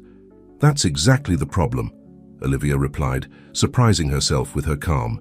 You're so caught up in obligations and expectations that you've never bothered to see me, the real me." Robert's face flushed with anger. "And I suppose this Thornton fellow does? He's playing you, Olivia. Once he gets what he wants, he'll drop you like yesterday's news." "That's enough!" Mr. Hawthorne's voice boomed across the driveway. He strode forward, placing himself between Robert and Olivia. "Mr. Wainwright, I think it's best if you leave now. Any further discussion about Olivia's choices will be at her discretion, not yours." Robert looked from Mr. Hawthorne to Olivia, his expression a mix of disbelief and desperation. Finally, with a last wounded look at Olivia, he turned and stormed back to his car, peeling out of the driveway in a spray of gravel. As the dust settled, Olivia felt a wave of relief wash over her. She turned to her father, gratitude shining in her eyes. "Thank you, Dad." Mr. Hawthorne simply nodded, a small smile playing at the corners of his mouth. "You're your own woman, Olivia. It's time we all remembered that." As they made their way back into the house, Olivia's phone buzzed with an incoming text. Her heart skipped a beat as she read the message from Alex. "I hope this isn't too soon, but I can't stop thinking about last night. Would you like to have dinner with me tonight? Not as the gardener, not as the CEO, but just as me, just Alex." Olivia felt a smile spread across her face as she typed her reply. "I'd love to. Pick me up at 7? As she hit send, Olivia felt a sense of anticipation and hope that she hadn't experienced in years. The path ahead was still uncertain, fraught with challenges and potential pitfalls. But for the first time, she felt ready to face those challenges head-on with Alex by her side. The seeds of change planted that fateful night beneath the old oak tree were beginning to sprout, promising a future that was both terrifying and exhilarating in its possibilities. As Olivia went about her day, her mind filled with thoughts of the evening to come, she couldn't help but feel that this was the beginning of something truly extraordinary. Little did she know that the dinner date she was so looking forward to would bring with it revelations that would shake the very foundations of everything she thought she knew about love, family, and the true meaning of wealth. The sun was just beginning to set, painting the sky in hues of orange and pink, as Olivia stood before her full-length mirror.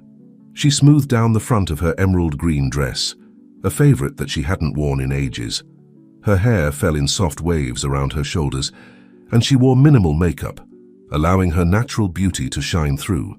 As she fastened a delicate silver necklace around her neck, Olivia couldn't help but reflect on the whirlwind of changes that had swept through her life in recent weeks.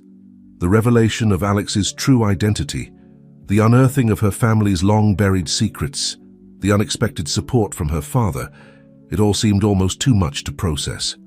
A soft knock on her bedroom door interrupted her reverie. "Come in," she called out, expecting to see her mother with some last-minute advice or criticism. To her surprise, it was her father who entered the room. Mr. Hawthorne paused in the doorway, a wistful smile playing on his lips. "You look beautiful, sweetheart," he said softly. Olivia felt a lump form in her throat. "Thank you, Dad," she managed, touched by the unusual display of affection. Mr. Hawthorne crossed the room, placing his hands on Olivia's shoulders as he met her eyes in the mirror's reflection. "I want you to know," he began, his voice thick with emotion, "that I'm proud of you. Your courage in facing the truth, both our families and Mr. Thornton's, it's made me see things differently." Olivia turned to face her father, her eyes shining with unshed tears. "Dad, He held up a hand, silencing her gently. "Let me finish. I've spent so many years worrying about appearances, about living up to the Hawthorne name. But you've shown me that true strength comes from being authentic, from following your heart." He reached into his pocket, pulling out a small velvet box.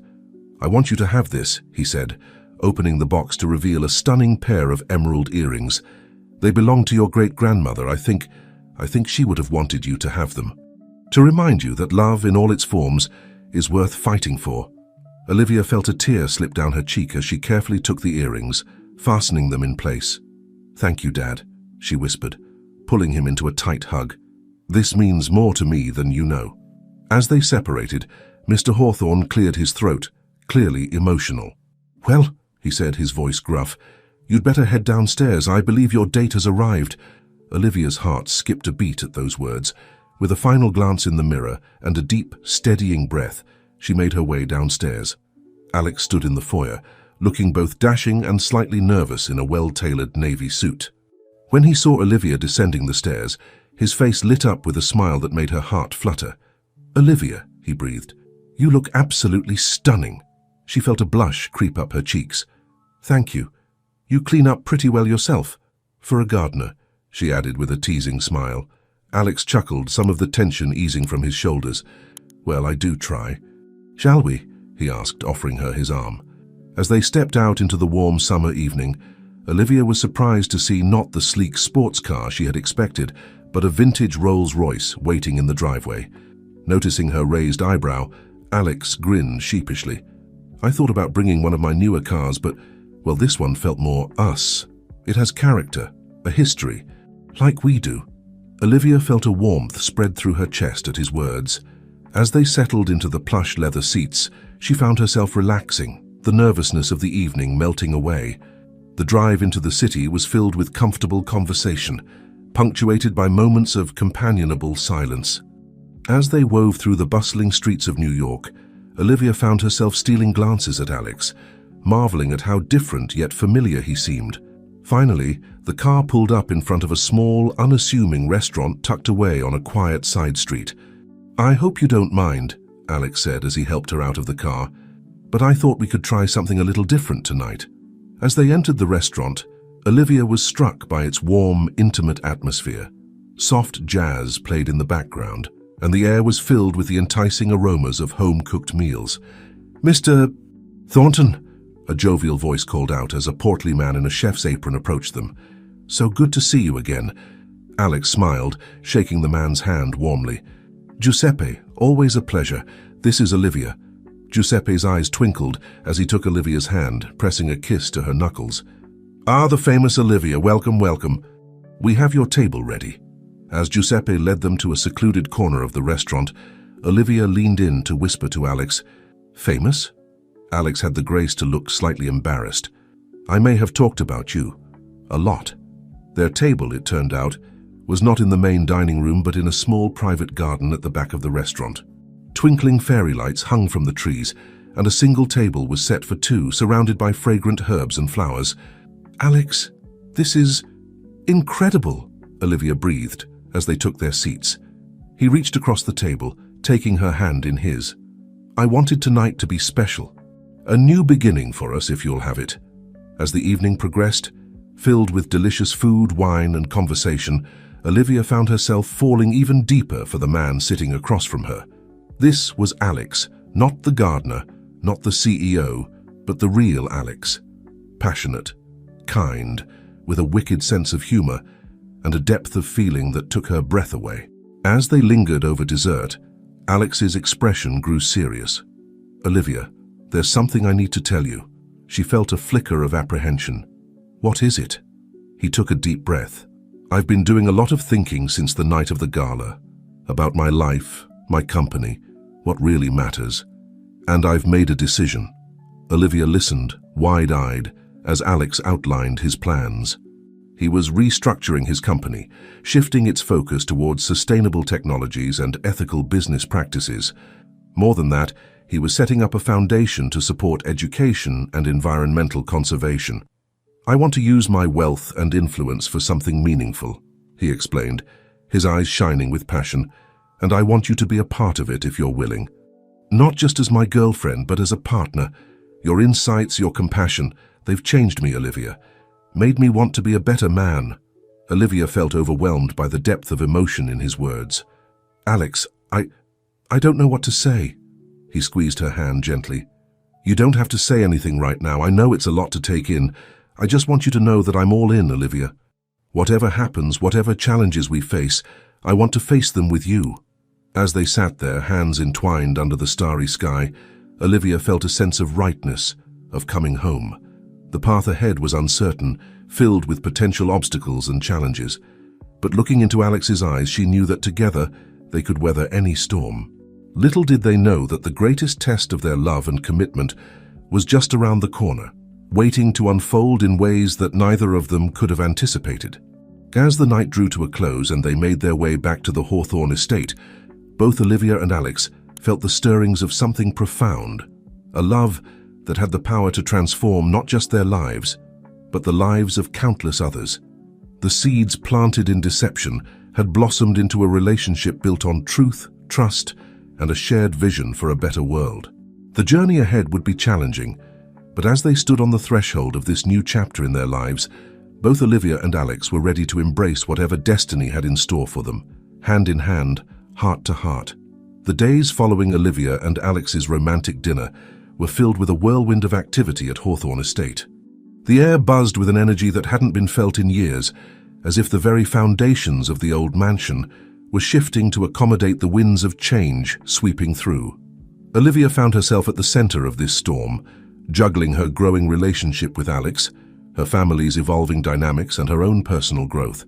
Each morning she woke with a sense of purpose and excitement that had long been absent from her life. One particularly sunny afternoon, Olivia sat in the garden, surrounded by the roses that Alex had so lovingly tended. She was deep in conversation with her father, discussing Alex's plans for his company and foundation. "It's ambitious," Mr. Hawthorne mused, a thoughtful expression on his face. "But if anyone can pull it off, I believe it's Alexander. He's got vision, that one." Olivia nodded, a small smile playing on her lips. "He does. And he wants me to be a part of it, Dad. Not just as his girlfriend, but as a partner in the foundation." Mr. Hawthorne raised an eyebrow. "And how do you feel about that?" "Honestly, I'm excited. Terrified, but excited," Olivia admitted. "It's a chance to make a real difference, to use our resources for something meaningful." Her father reached out, patting her hand gently. "I'm proud of you, Olivia. You're charting your own course, just like I always hoped you would." Their conversation was interrupted by the arrival of Mrs. Hawthorne, her heels clicking sharply on the garden path. "Olivia, darling, there you are. We need to discuss the Carringtons' gala next week. I was thinking you could wear the blue Dior. It would be perfect for making an impression on young Mr. Carrington." Olivia and her father exchanged a glance. Some things, it seemed, were slower to change. "Actually, Mother," Olivia began carefully, "I was planning to attend the gala with Alex, and I've already chosen a dress." "Mrs. Hawthorne's lips thinned into a tight line. "Olivia, really? I know you're fond of Alexander, but we must consider the bigger picture. The Carringtons are one of the most influential families in our circle." "Margaret," Mr. Hawthorne interjected, his voice firm but gentle, "I think it's time we let Olivia make her own decisions about these matters." Mrs. Hawthorne looked between her husband and daughter, a flicker of uncertainty crossing her face. It was clear she was struggling to adjust to this new family dynamic. I suppose you're right," she conceded finally. "But do make sure Alexander dresses appropriately. We can't have him showing up in gardening attire," she added with a sniff. Olivia bit back a laugh. "I don't think that will be a problem, Mother." As Mrs. Hawthorne retreated back to the house, Olivia felt a wave of affection for her father. He had become her unexpected ally in navigating these choppy waters of change. Later that evening, as Olivia was getting ready for a dinner with Alex, her phone buzzed with an incoming call. Her heart sank as she saw Robert Wainwright's name on the screen. Against her better judgment, she answered. "Robert, what is it?" "Olivia, please, just hear me out," Robert's voice was pleading. "I've been doing some digging on Thornton. There are things you need to know about him, about his business practices." Olivia felt a chill run down her spine. "What are you talking about?" "Meet me tomorrow at the country club. I'll show you everything I've found." "Please, Olivia, for old time's sake." After a moment's hesitation, Olivia agreed. As she hung up, she couldn't shake the feeling that things were about to get complicated. The next day, Olivia arrived at the country club, her stomach in knots. Robert was waiting for her on the terrace, a thick folder on the table in front of him. "Thank you for coming," he said, gesturing for her to sit. "What I'm about to show you, it's not easy to see, but you need to know the truth about Alexander Thornton." For the next hour, Robert laid out a series of documents, news clippings, and financial reports. They painted a picture of Alex's company that was far from the ethical, forward-thinking image he had presented. There were allegations of environmental violations, questionable labor practices in overseas factories, and aggressive tax avoidance schemes. "This can't be true," Olivia whispered, her mind reeling. "Alex told me he was changing the company, focusing on sustainability and ethical practices." Robert's expression was a mixture of sympathy and triumph. "People like Thornton don't change, Olivia. They just get better at hiding who they really are. As Olivia left the country club, her head spinning with doubts, she didn't notice the figure watching from a parked car across the street. Margaret, Alex's assistant, pulled out her phone and dialed quickly. "Mr. Thornton, we have a problem. I think Robert Wainwright is trying to sabotage your relationship with Olivia." Across town in his penthouse office, Alex listened to Margaret's report with growing concern. He had been prepared for challenges, but not for this direct attack on his character and his relationship with Olivia. As he hung up the phone, Alex's gaze fell on a framed photo on his desk. A candid shot of him and Olivia in the Hawthorne Gardens, both laughing, dirt smudged on their faces. It was a reminder of the genuine connection they had forged, of the person he was striving to be. With a determined set to his jaw, Alex reached for his phone again. It was time to face this challenge head-on. He would not let Robert Wainwright's machinations destroy what he and Olivia were building. As the sun began to set over the city, casting long shadows across the bustling streets, the stage was set for a confrontation that would test not just Alex and Olivia's relationship, but the very foundations of trust, redemption, and the power of love to overcome the shadows of the past. Little did any of them know that the revelations to come would shake their world to its core, forcing them to question everything they thought they knew about each other, about themselves, and about the true nature of wealth and success. The winds of change that had been gently blowing through Hawthorne Estate were about to turn into a tempest, challenging everyone in its path to either bend or break in the face of hard truths and difficult choices. The golden afternoon sun filtered through the windows of Olivia's bedroom, but she barely noticed its warmth. She sat on the edge of her bed. Robert's folder of damning evidence spread out before her, her mind a whirlwind of conflicting emotions. The allegations against Alex and his company were serious. Environmental violations, questionable labor practices, aggressive tax schemes. It all seemed so at odds with the man she had come to know and love. A soft knock on her door roused her from her troubled thoughts. "Come in," she called out, hastily gathering the papers. Mrs. Collins, the housekeeper, poked her head in. "Miss Olivia, Mr. Thornton is here to see you. He's waiting in the garden." Olivia's heart skipped a beat. She had been avoiding Alex's calls since her meeting with Robert, unsure of how to confront him with what she had learned. Now it seemed the moment of truth had arrived. "Thank you, Mrs. Collins. Tell him I'll be down in a moment." As she made her way through the house and out to the garden, Olivia's mind raced. How would she approach this? What if Robert was right, and Alex truly hadn't changed? She found Alex standing by the rose bushes he had once tended so carefully. He turned as she approached, and the look of concern and love in his eyes made her heart ache. "Olivia," he said softly, taking a step towards her. "I've been worried. Is everything all right?" She took a deep breath, steeling herself. "Alex, we need to talk. I met with Robert yesterday." Alex's expression tightened, but he nodded for her to continue. "He showed me some things, Alex. Documents about your company, environmental violations, labor issues, tax avoidance. I need to know, is it true?" For a long moment, Alex was silent, his gaze dropping to the ground. When he looked up again, his eyes were filled with a mixture of sadness and determination. "Yes," he said quietly. "Much of it is true, or at least it was." Olivia felt as if the ground had dropped out from under her. "But you told me you were changing things, focusing on sustainability and ethical practices." "I am," Alex insisted, taking her hands in his. "Olivia, the man I was when I built that company, he's not who I am anymore. Meeting you, being here at Hawthorne Estate, it changed me. It made me want to be better, to do better." He gestured around them at the garden they had tended together. "Remember when we first planted these new rose bushes? How careful we had to be, how patient, to help them take root and grow. That's what I'm doing with my company now. It's a process, Olivia. It doesn't happen overnight." Olivia wanted to believe him, but doubt still gnawed at her. "Why didn't you tell me about this before? Why did I have to hear it from Robert?" Alex sighed, running a hand through his hair. "I was ashamed, Olivia, of who I had been, of the choices I had made. I wanted you to see the man I'm trying to become, not the one I'm leaving behind." As they stood there, surrounded by the beauty they had cultivated together, Olivia felt torn. She could see the sincerity in Alex's eyes, feel it in the gentle pressure of his hands holding hers. but the weight of Robert's revelations still pressed on her. "I need time, Alex," she said finally, gently withdrawing her hands from his, "to process all of this, to figure out what it means for us." Alex nodded, his expression a mixture of understanding and fear. "I understand. But Olivia, please know that everything between us, every moment, every word, has been real. I love you, and I'm committed to being the man you deserve."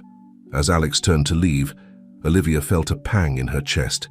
She wanted to call out to him, to tell him that she loved him too, despite everything. But the words caught in her throat. She needed clarity, needed to be sure. Later that evening, as Olivia sat in her father's study recounting her conversation with Alex, she was surprised by Mr. Hawthorne's thoughtful expression. "You know, Olivia," he said, leaning back in his chair, "when I first started in business, I made choices I'm not proud of, choices that at the time I justified as necessary for success." Olivia looked at her father in surprise. He had always seemed so upright, so ethical in his dealings.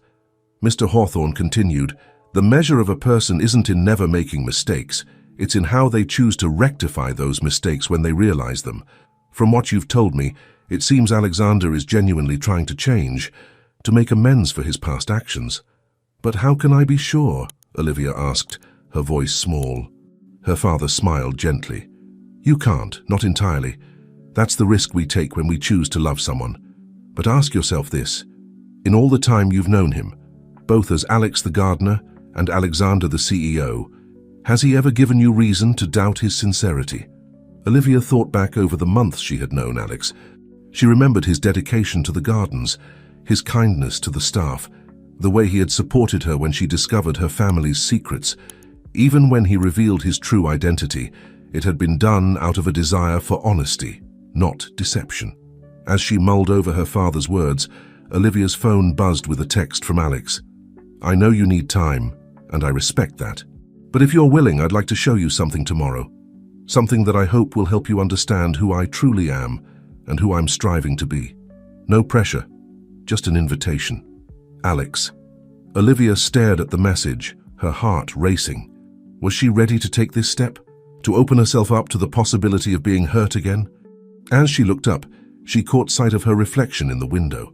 The emerald earrings her father had given her glinted in the lamplight, a reminder of the courage it takes to fight for love. With a deep breath, Olivia typed her reply. "Okay, I'll meet you tomorrow." As she hit send, Olivia felt a mixture of apprehension and hope. Tomorrow would be a turning point, one way or another. She only hoped that the foundation they had built together would be strong enough to weather whatever storms lay ahead.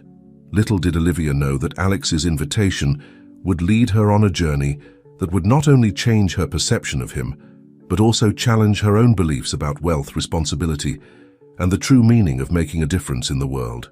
The path ahead was uncertain, but as the night settled over Hawthorne Estate, a sense of anticipation hung in the air, promising revelations that would shape the course of their future together. The morning dawned crisp and clear, a gentle breeze carrying the promise of change. Olivia stood at the gates of Hawthorne Estate, her heart a tumult of anticipation and apprehension. Alex's car pulled up, sleek and understated, a far cry from the ostentatious vehicles he once favored. As Alex stepped out, Olivia was struck by his appearance. Gone was the polished CEO in designer suits. Instead, he wore simple khakis and a button-down shirt, reminiscent of his days as the estate's gardener. His eyes, however, held the same warmth and sincerity that had first drawn her to him. "Thank you for coming," Alex said softly, opening the passenger door for her. "I know this isn't easy for you." Olivia nodded, sliding into the seat. "Where are we going?" "You'll see," Alex replied with a small smile. "I want to show you something important." As they drove through the city, leaving behind the manicured lawns of the Hamptons, Olivia noticed the scenery changing. The pristine streets gave way to more modest neighborhoods, and finally they entered an area that had clearly seen better days. Alex pulled up in front of a dilapidated community center, its paint peeling and windows boarded up. "This is our first stop," he said, leading Olivia inside. To Olivia's surprise, the interior was a hive of activity. Construction workers moved about, repairing walls and installing new fixtures. In one corner, a group of children huddled around a table, engrossed in what appeared to be a science experiment. "What is all this?" Olivia asked, taking in the scene. Alex's eyes shone with pride. "This is the first of many community centers we're renovating and staffing. It's part of my company's new initiative to invest in underprivileged neighborhoods. We're providing educational programs, job training, and resources for local entrepreneurs." As they toured the facility, Olivia met volunteers, teachers, and community members, all of whom spoke passionately about the positive changes the center was bringing to their lives. "Alex," Olivia said, her voice thick with emotion, "this is incredible. But why didn't you tell me about this before?" Alex took her hand gently. "I wanted you to see it for yourself, without any preconceptions. This isn't about publicity or making myself look good. It's about making a real difference." Their next stop was a small factory on the outskirts of town. As they entered, Olivia was greeted by the hum of machinery and the sight of workers busily engaged in their tasks. "This used to be one of our most problematic overseas factories," Alex explained. "Low wages, poor working conditions, all the things Robert's documents accused us of, but we've changed that. We've brought production back to the States, implemented fair labor practices, and invested in green technology." Olivia watched as Alex greeted workers by name, asking about their families and listening intently to their concerns. This was a side of him she had glimpsed as a gardener, but never fully appreciated in his role as CEO. As the day wore on, Alex took Olivia to more sites: a sustainable housing project, a green energy initiative, a scholarship program for underprivileged students. With each stop, Olivia felt her doubts melting away, replaced by a growing admiration for the man beside her. Their final destination was a small, nondescript office building.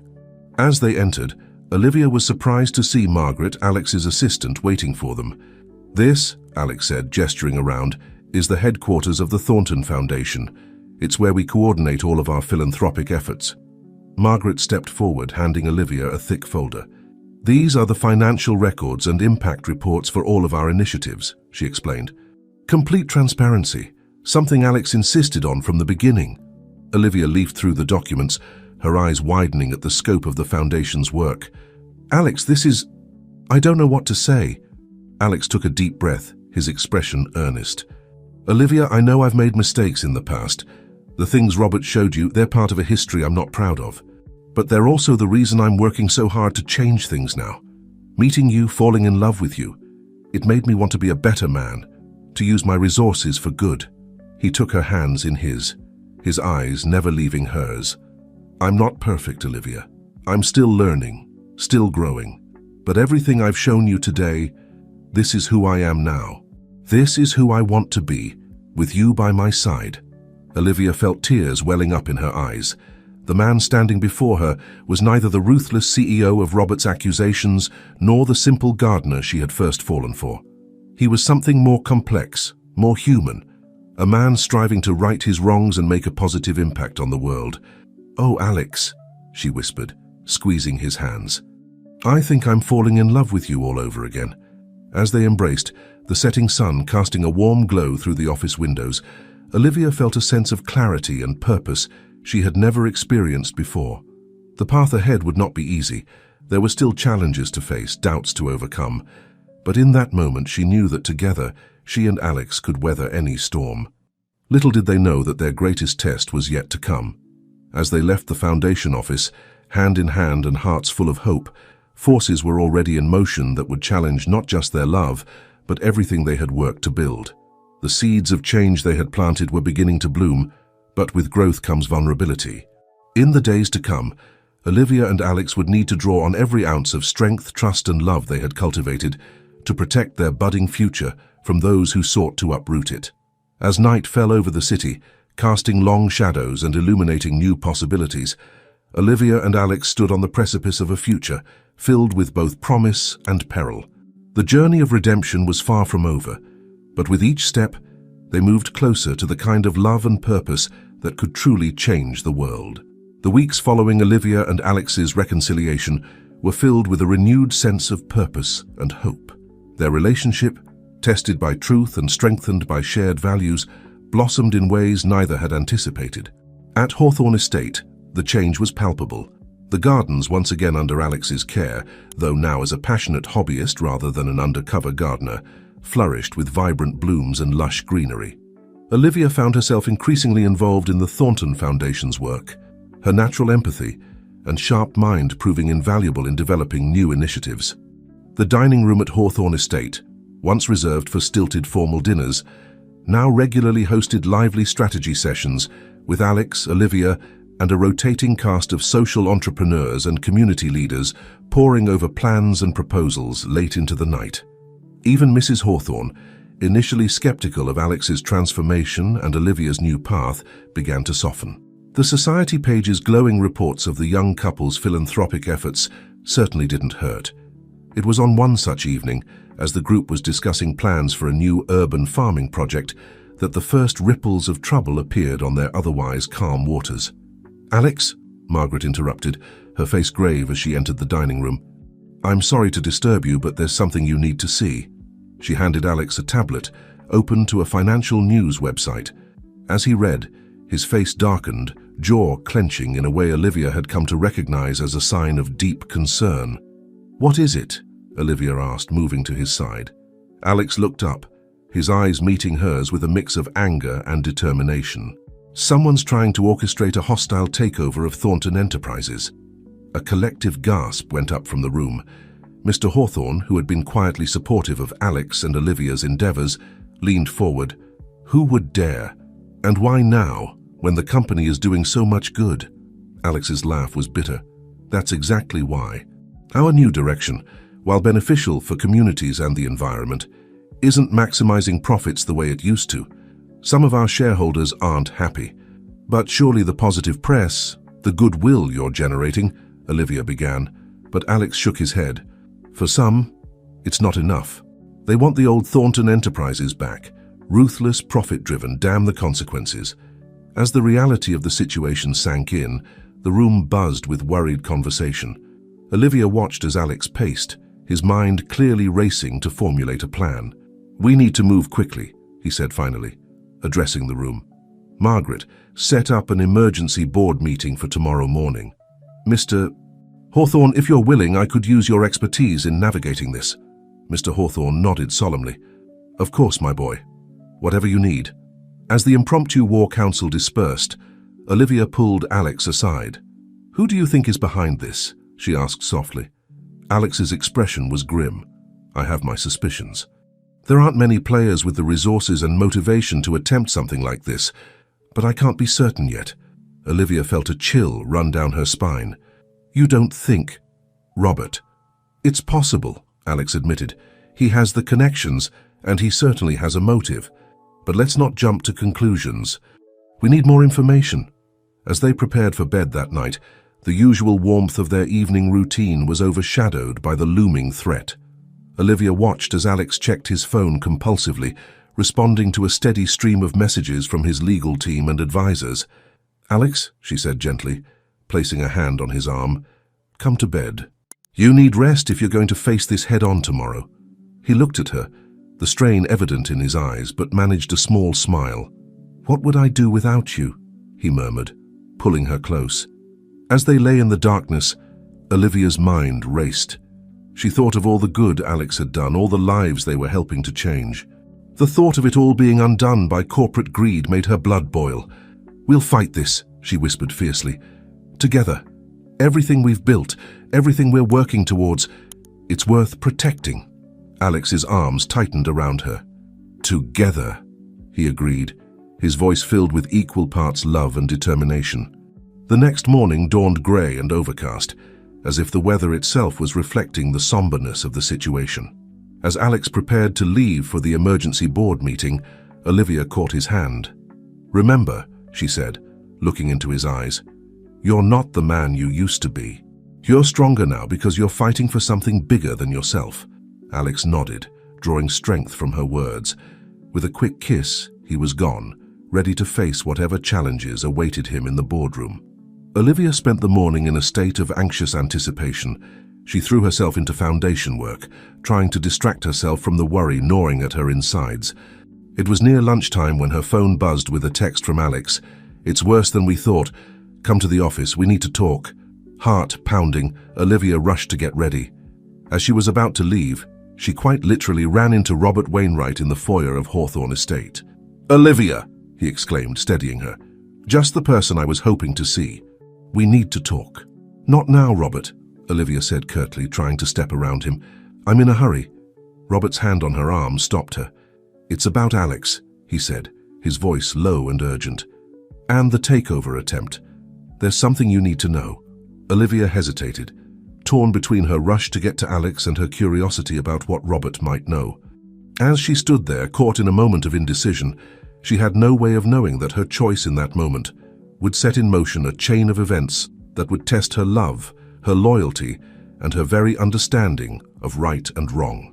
The storm that had been gathering on the horizon was about to break, and Olivia found herself at its very center, forced to navigate treacherous waters where nothing was as it seemed, and where the line between ally and enemy blurred with every passing moment. As she looked into Robert's eyes, searching for any hint of his true intentions, Olivia knew that whatever she decided next would irrevocably shape the future, not just for her and Alex, but for everyone their lives had touched through their work and love. The clock ticked, the tension mounted, and Olivia stood on the precipice of a decision that would change everything. Olivia stood frozen in the foyer of Hawthorne Estate, the weight of her decision pressing down on her. Robert's eyes bore into hers, filled with an urgency that she couldn't ignore. With a deep breath, she made her choice. "You have 2 minutes, Robert. Make them count." Robert nodded, his relief palpable. "It's not what you think, Olivia. I'm not behind the takeover attempt. In fact, I'm here to warn you and Alex." Olivia's eyebrows shot up in surprise. "Warn us about what?"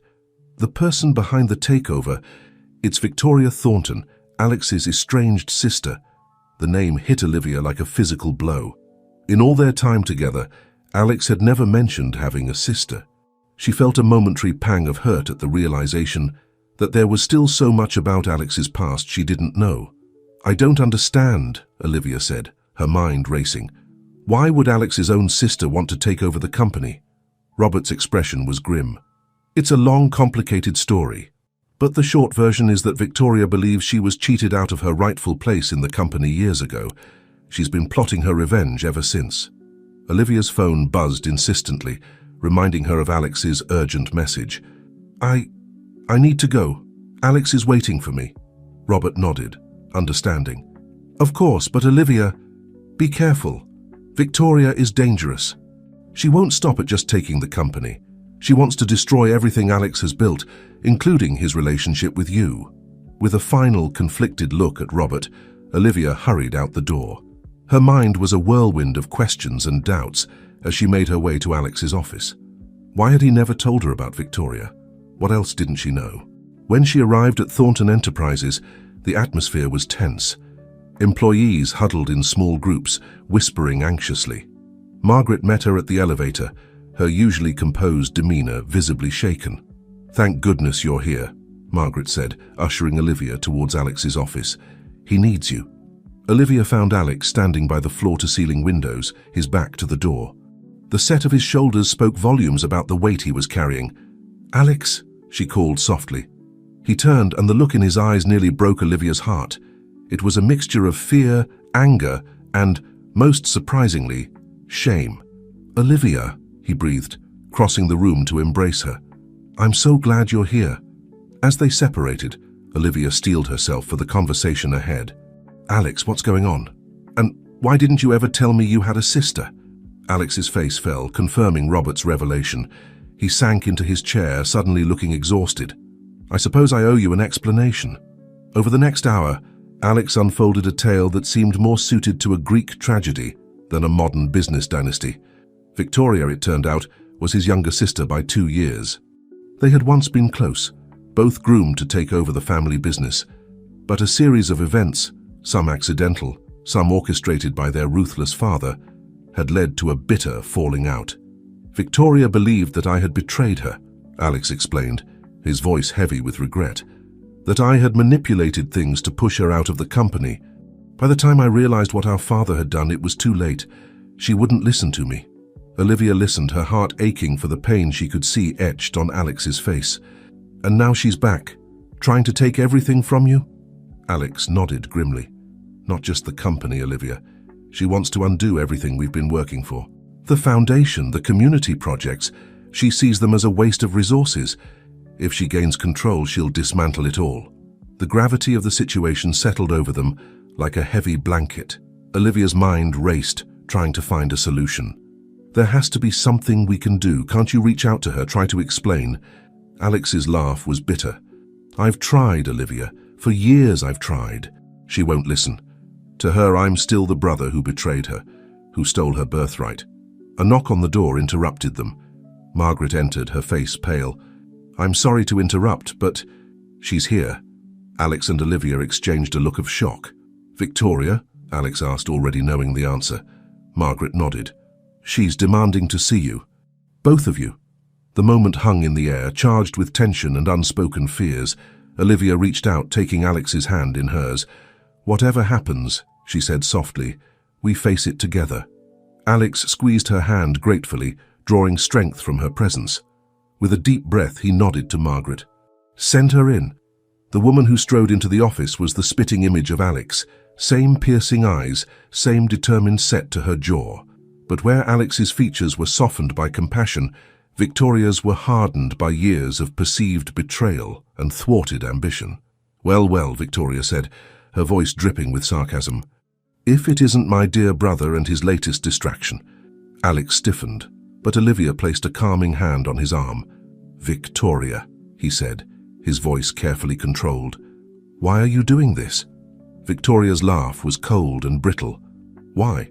You have the audacity to ask me why? You stole everything from me, Alex.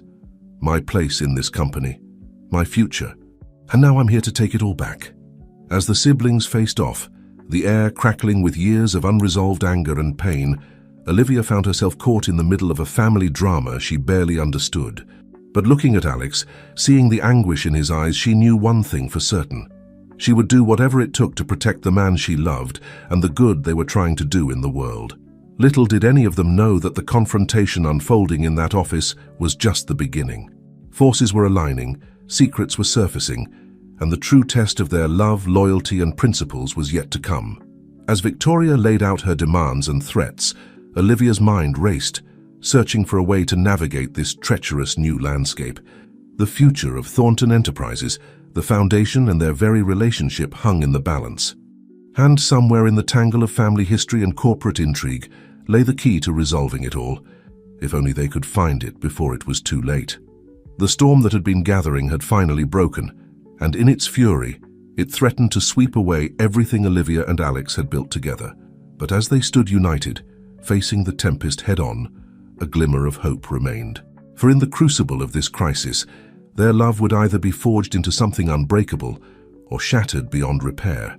The tension in Alex's office was palpable, thick enough to cut with a knife. Victoria Thornton stood like an avenging angel, her eyes blazing with years of pent-up anger and resentment. Alex, usually so composed, seemed to shrink under his sister's withering gaze. Olivia found herself in the crossfire, struggling to make sense of the family drama unfolding before her. You have no right, Alex began, his voice strained. The company, the foundation, we're doing good work, Victoria. Real, meaningful change in people's lives. Victoria scoffed, her lip curling in disdain. Oh, spare me the sanctimonious act, Alex. You've always been so good at playing the hero, haven't you? But I know the truth, I know the real Alexander Thornton. Olivia stepped forward, unable to stay silent any longer. And who is that exactly? Because the man I know, the man I love, is someone who's dedicated his life to making amends for past mistakes. Victoria's gaze snapped to Olivia, assessing her with cold calculation. Ah yes, the girlfriend. Tell me, dear, has my brother shared all his dirty little secrets with you? Or are you just another pawn in his game of redemption? That's enough, Alex's voice boomed, a flash of the powerful CEO he once was breaking through. This is between you and me, Victoria. Leave Olivia out of it. A tense silence fell over the room. Olivia's mind raced, trying to find a way to diffuse the situation. She thought back to all she had learned about conflict resolution through her work with the foundation. Victoria, she said softly, taking a cautious step towards the woman. I can't imagine how painful this must be for you, to feel betrayed by your own family, to believe you've been robbed of your future. But please, can't we discuss this rationally? There has to be a solution that doesn't involve destroying everything Alex has built. For a moment, something flickered in Victoria's eyes, a hint of vulnerability, quickly masked by renewed determination. "You don't understand," she said, her voice low and dangerous. "This isn't just about the company. This is about justice. About setting right a wrong that's festered for years." Alex moved to stand beside Olivia, presenting a united front. "Then let's talk about it, Vic," he said, using a nickname that seemed to catch Victoria off guard. "No lawyers, no corporate speak. Just us, brother and sister." Victoria hesitated, her resolve visibly wavering. It was clear that beneath her hard exterior, there was still a part of her that longed for reconciliation. "Fine," she said finally. "You have 1 hour. Convince me why I shouldn't tear down everything you've built." What followed was an intense, emotional conversation that laid bare years of misunderstandings, hurt, and regret. Alex revealed the full extent of their father's manipulations, how he had pitted the siblings against each other in a twisted game of corporate succession. "I never wanted to push you out, Vic," Alex said, his voice thick with emotion. "By the time I realized what Father had done, you were already gone. I've spent years trying to find you, to make things right." Victoria listened, her expression a complex mix of doubt and longing. "And all this?" She gestured around the office. "The charity work, the foundation. Is this your way of assuaging your guilt?" "It started that way," Alex admitted, "but it's become so much more. Vic, the work we're doing, it's making a real difference. And I want you to be a part of it." Olivia watched the exchange with bated breath, seeing a glimmer of hope in Victoria's softening expression. But then, just as it seemed they might be reaching a breakthrough, Victoria's phone buzzed. She glanced at it, and her face hardened once more. "A touching performance, brother," she said, her voice cold. "But I'm afraid it's too little, too late. My lawyers have just informed me that we've secured enough shares for a controlling interest in Thornton Enterprises. As of this moment, I'm in charge." The revelation hit like a physical blow. Alex staggered back, shock written across his features. Olivia felt as if the ground had dropped out from beneath her feet.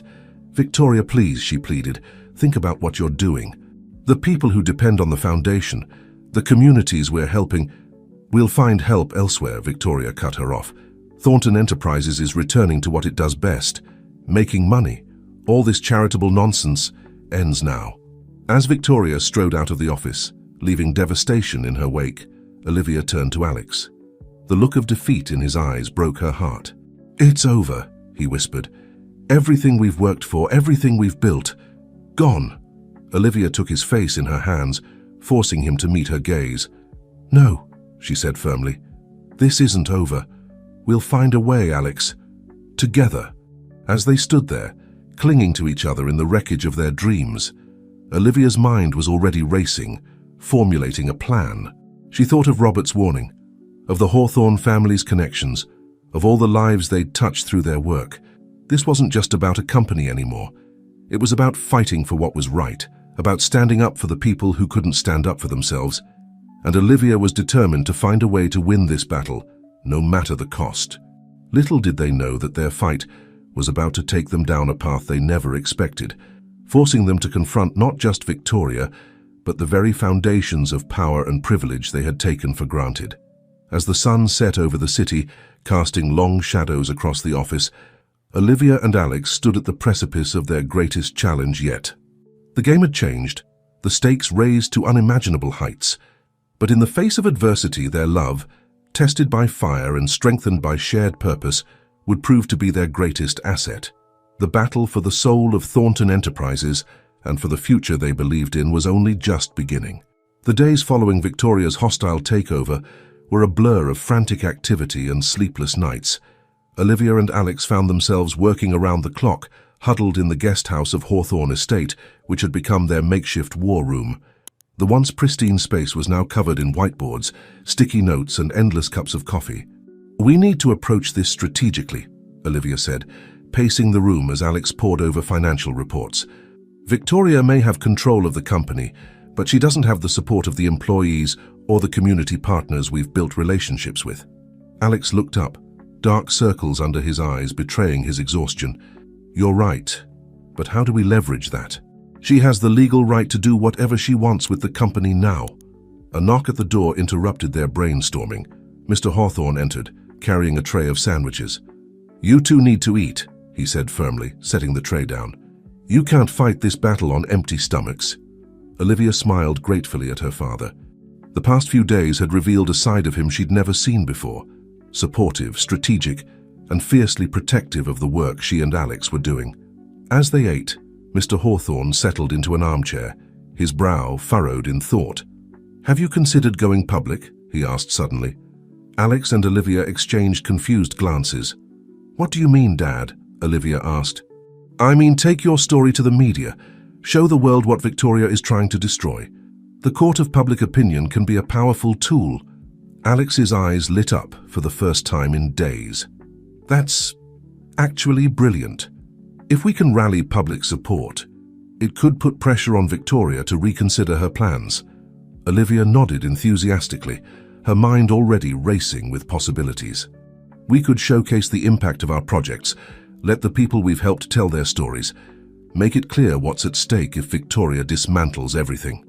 As they began to flesh out the plan, another unexpected ally arrived. Margaret, Alex's loyal assistant, burst into the room, her usually impeccable appearance slightly disheveled. "I hope I'm not interrupting," she said, slightly out of breath, "but I have news from inside Thornton Enterprises."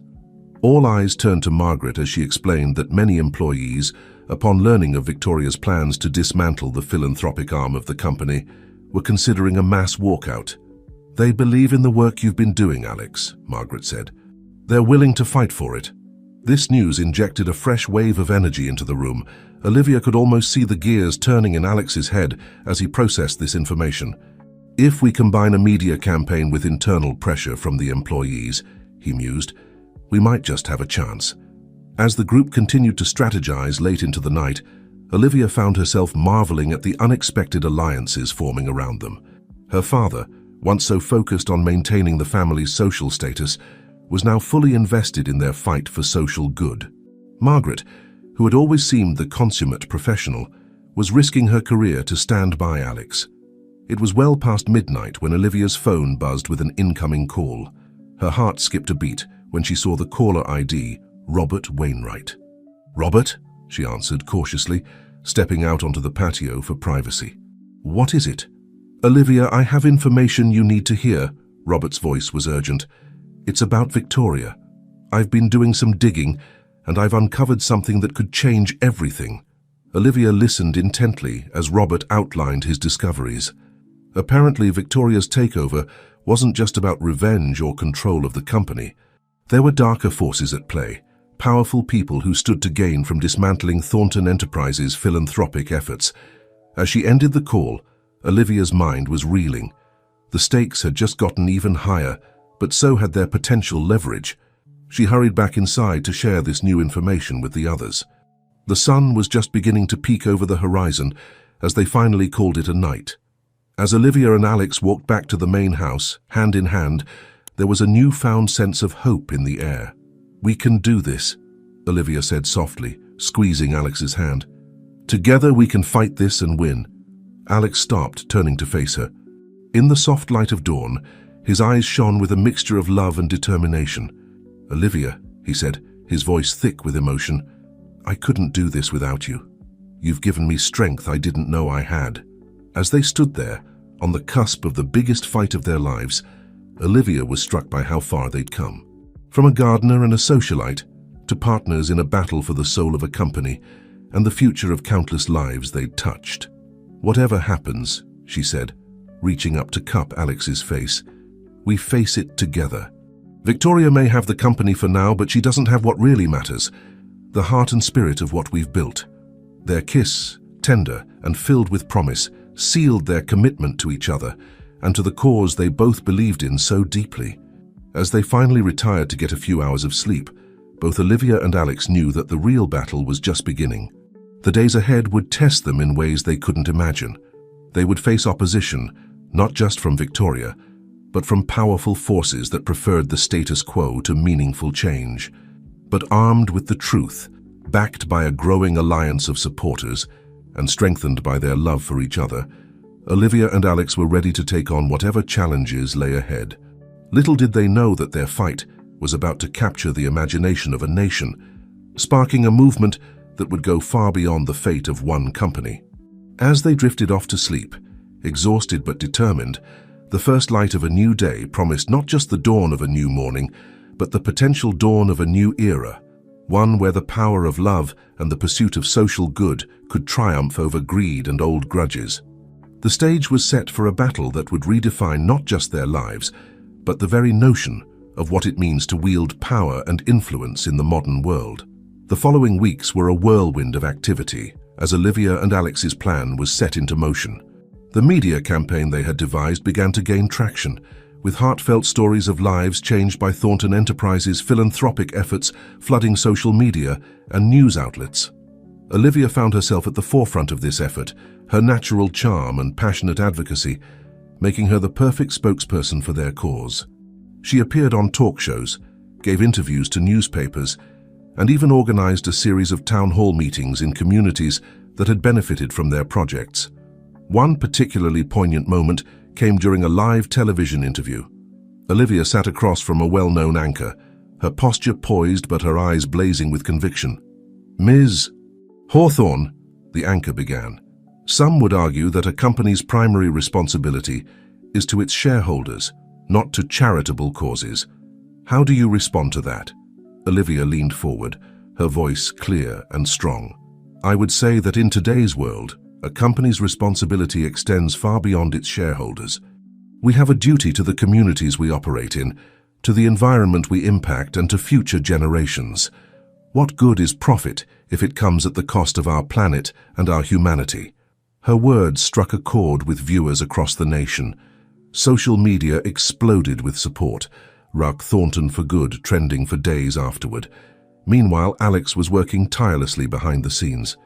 The employee unrest that Margaret had reported was growing. With Alex's guidance, the employees organized a series of demonstrations and work slowdowns, making it clear to Victoria and the board that the company's success relied on more than just the executives at the top. Robert Wainwright, true to his word, had provided them with crucial information about the shadowy figures backing Victoria's takeover.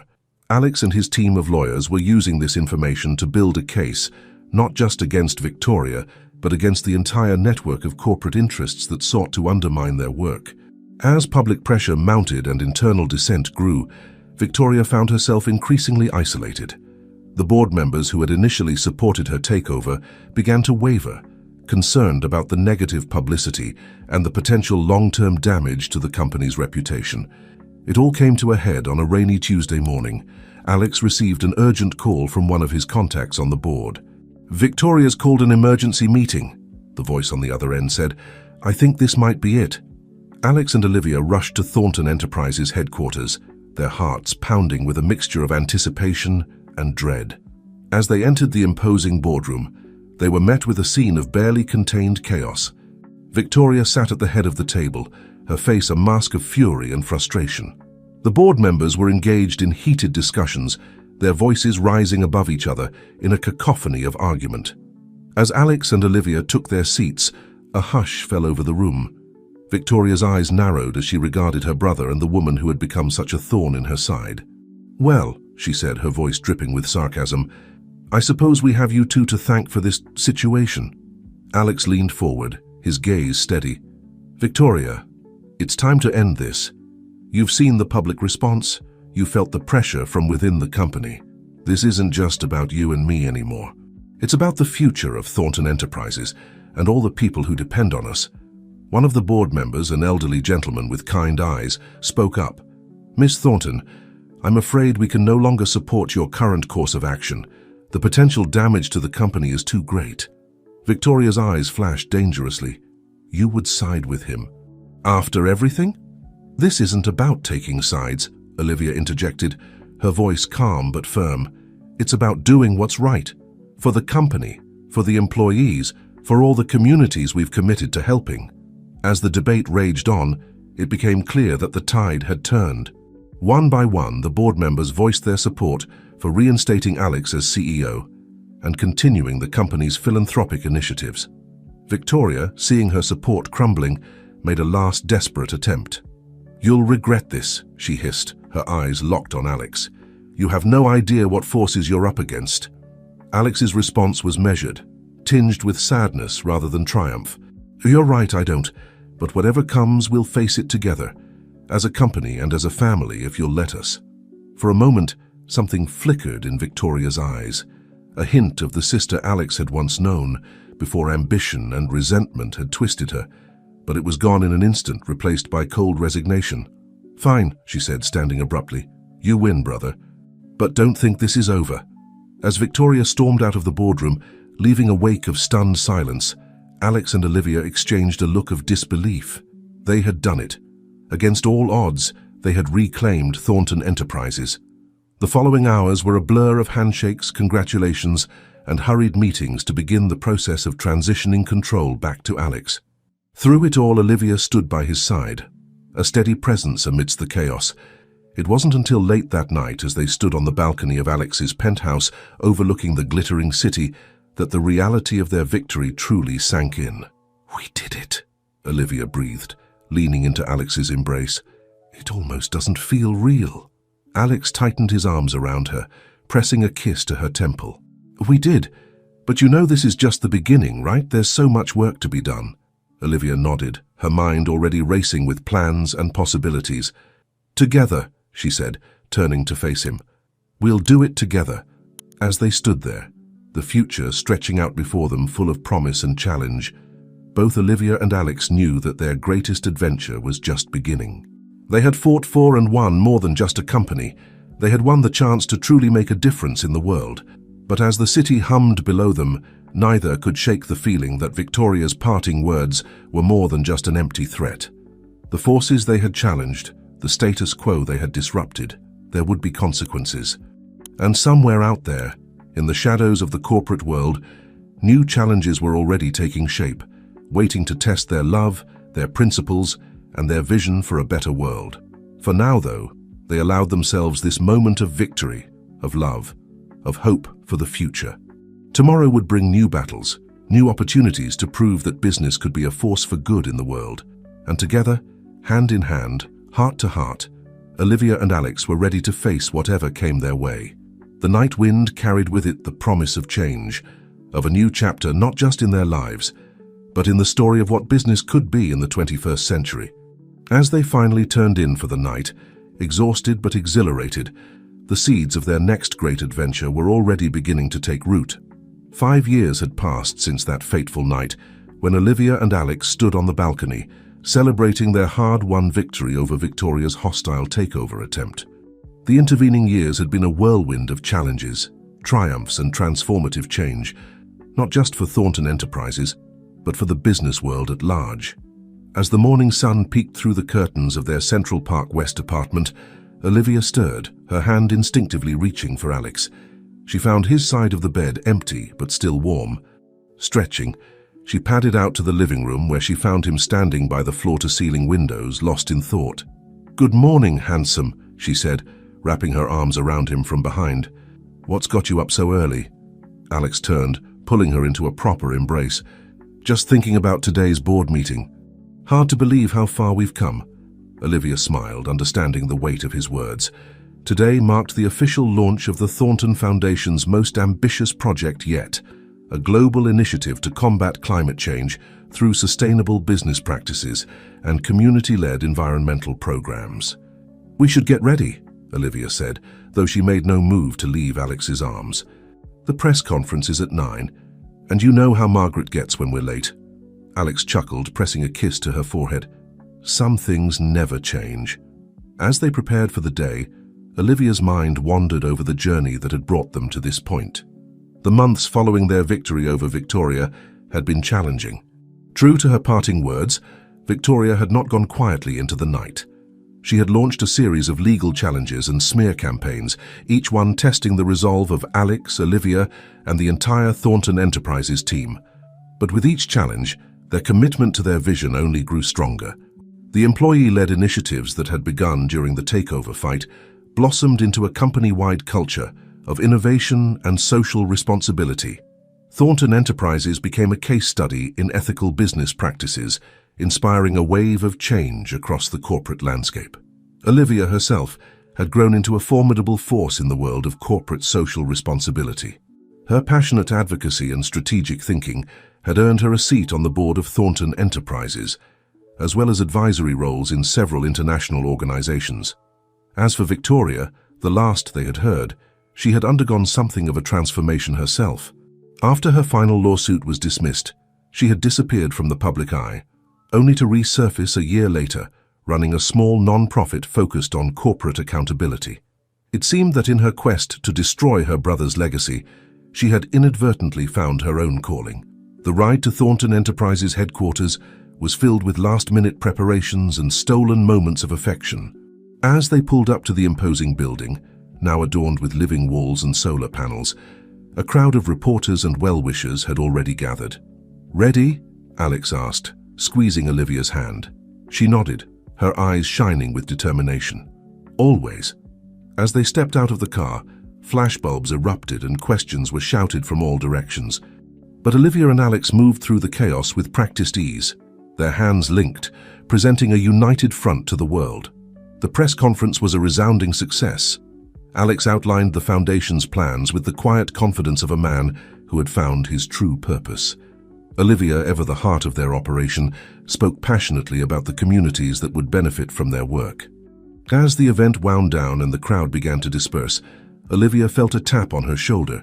She turned to find her father, Mr. Hawthorne, beaming with pride. "Wonderful job, both of you," he said, pulling them into a warm embrace. "Your mother sends her love. She's sorry she couldn't be here, but you know how she feels about these media circuses." Olivia laughed, grateful for how far her relationship with her parents had come. The years had softened Mrs. Hawthorne's sharp edges, though she still maintained a healthy skepticism about the couple's more radical ideas. As they made their way back inside, Olivia caught sight of a familiar face in the crowd. Robert Wainwright stood at the edge of the atrium, a small smile playing on his lips. Their eyes met, and he gave her a nod of acknowledgement before disappearing into the throng of people. Later that evening, as Olivia and Alex enjoyed a quiet dinner at home, they reflected on the day's events. "Do you ever wonder?" Olivia mused, swirling her wine glass thoughtfully. "What would have happened if you hadn't decided to play gardener at Hawthorne Estate all those years ago?" Alex chuckled, reaching across the table to take her hand. "Every day, and every day I'm grateful that I did. You changed everything, Olivia. You made me want to be a better man, a better leader." Olivia felt her heart swell with love. "We changed each other," she corrected gently, "and together, we're changing the world." As they sat there, hands entwined across the dinner table, both Olivia and Alex knew that their journey was far from over. There would be more challenges to face, more battles to fight in the name of social good and corporate responsibility, but they would face them as they had faced everything else, together, with love, determination, and an unwavering belief in the power of doing what's right. Outside their window, the New York City skyline glittered in the night, a testament to human ambition and ingenuity.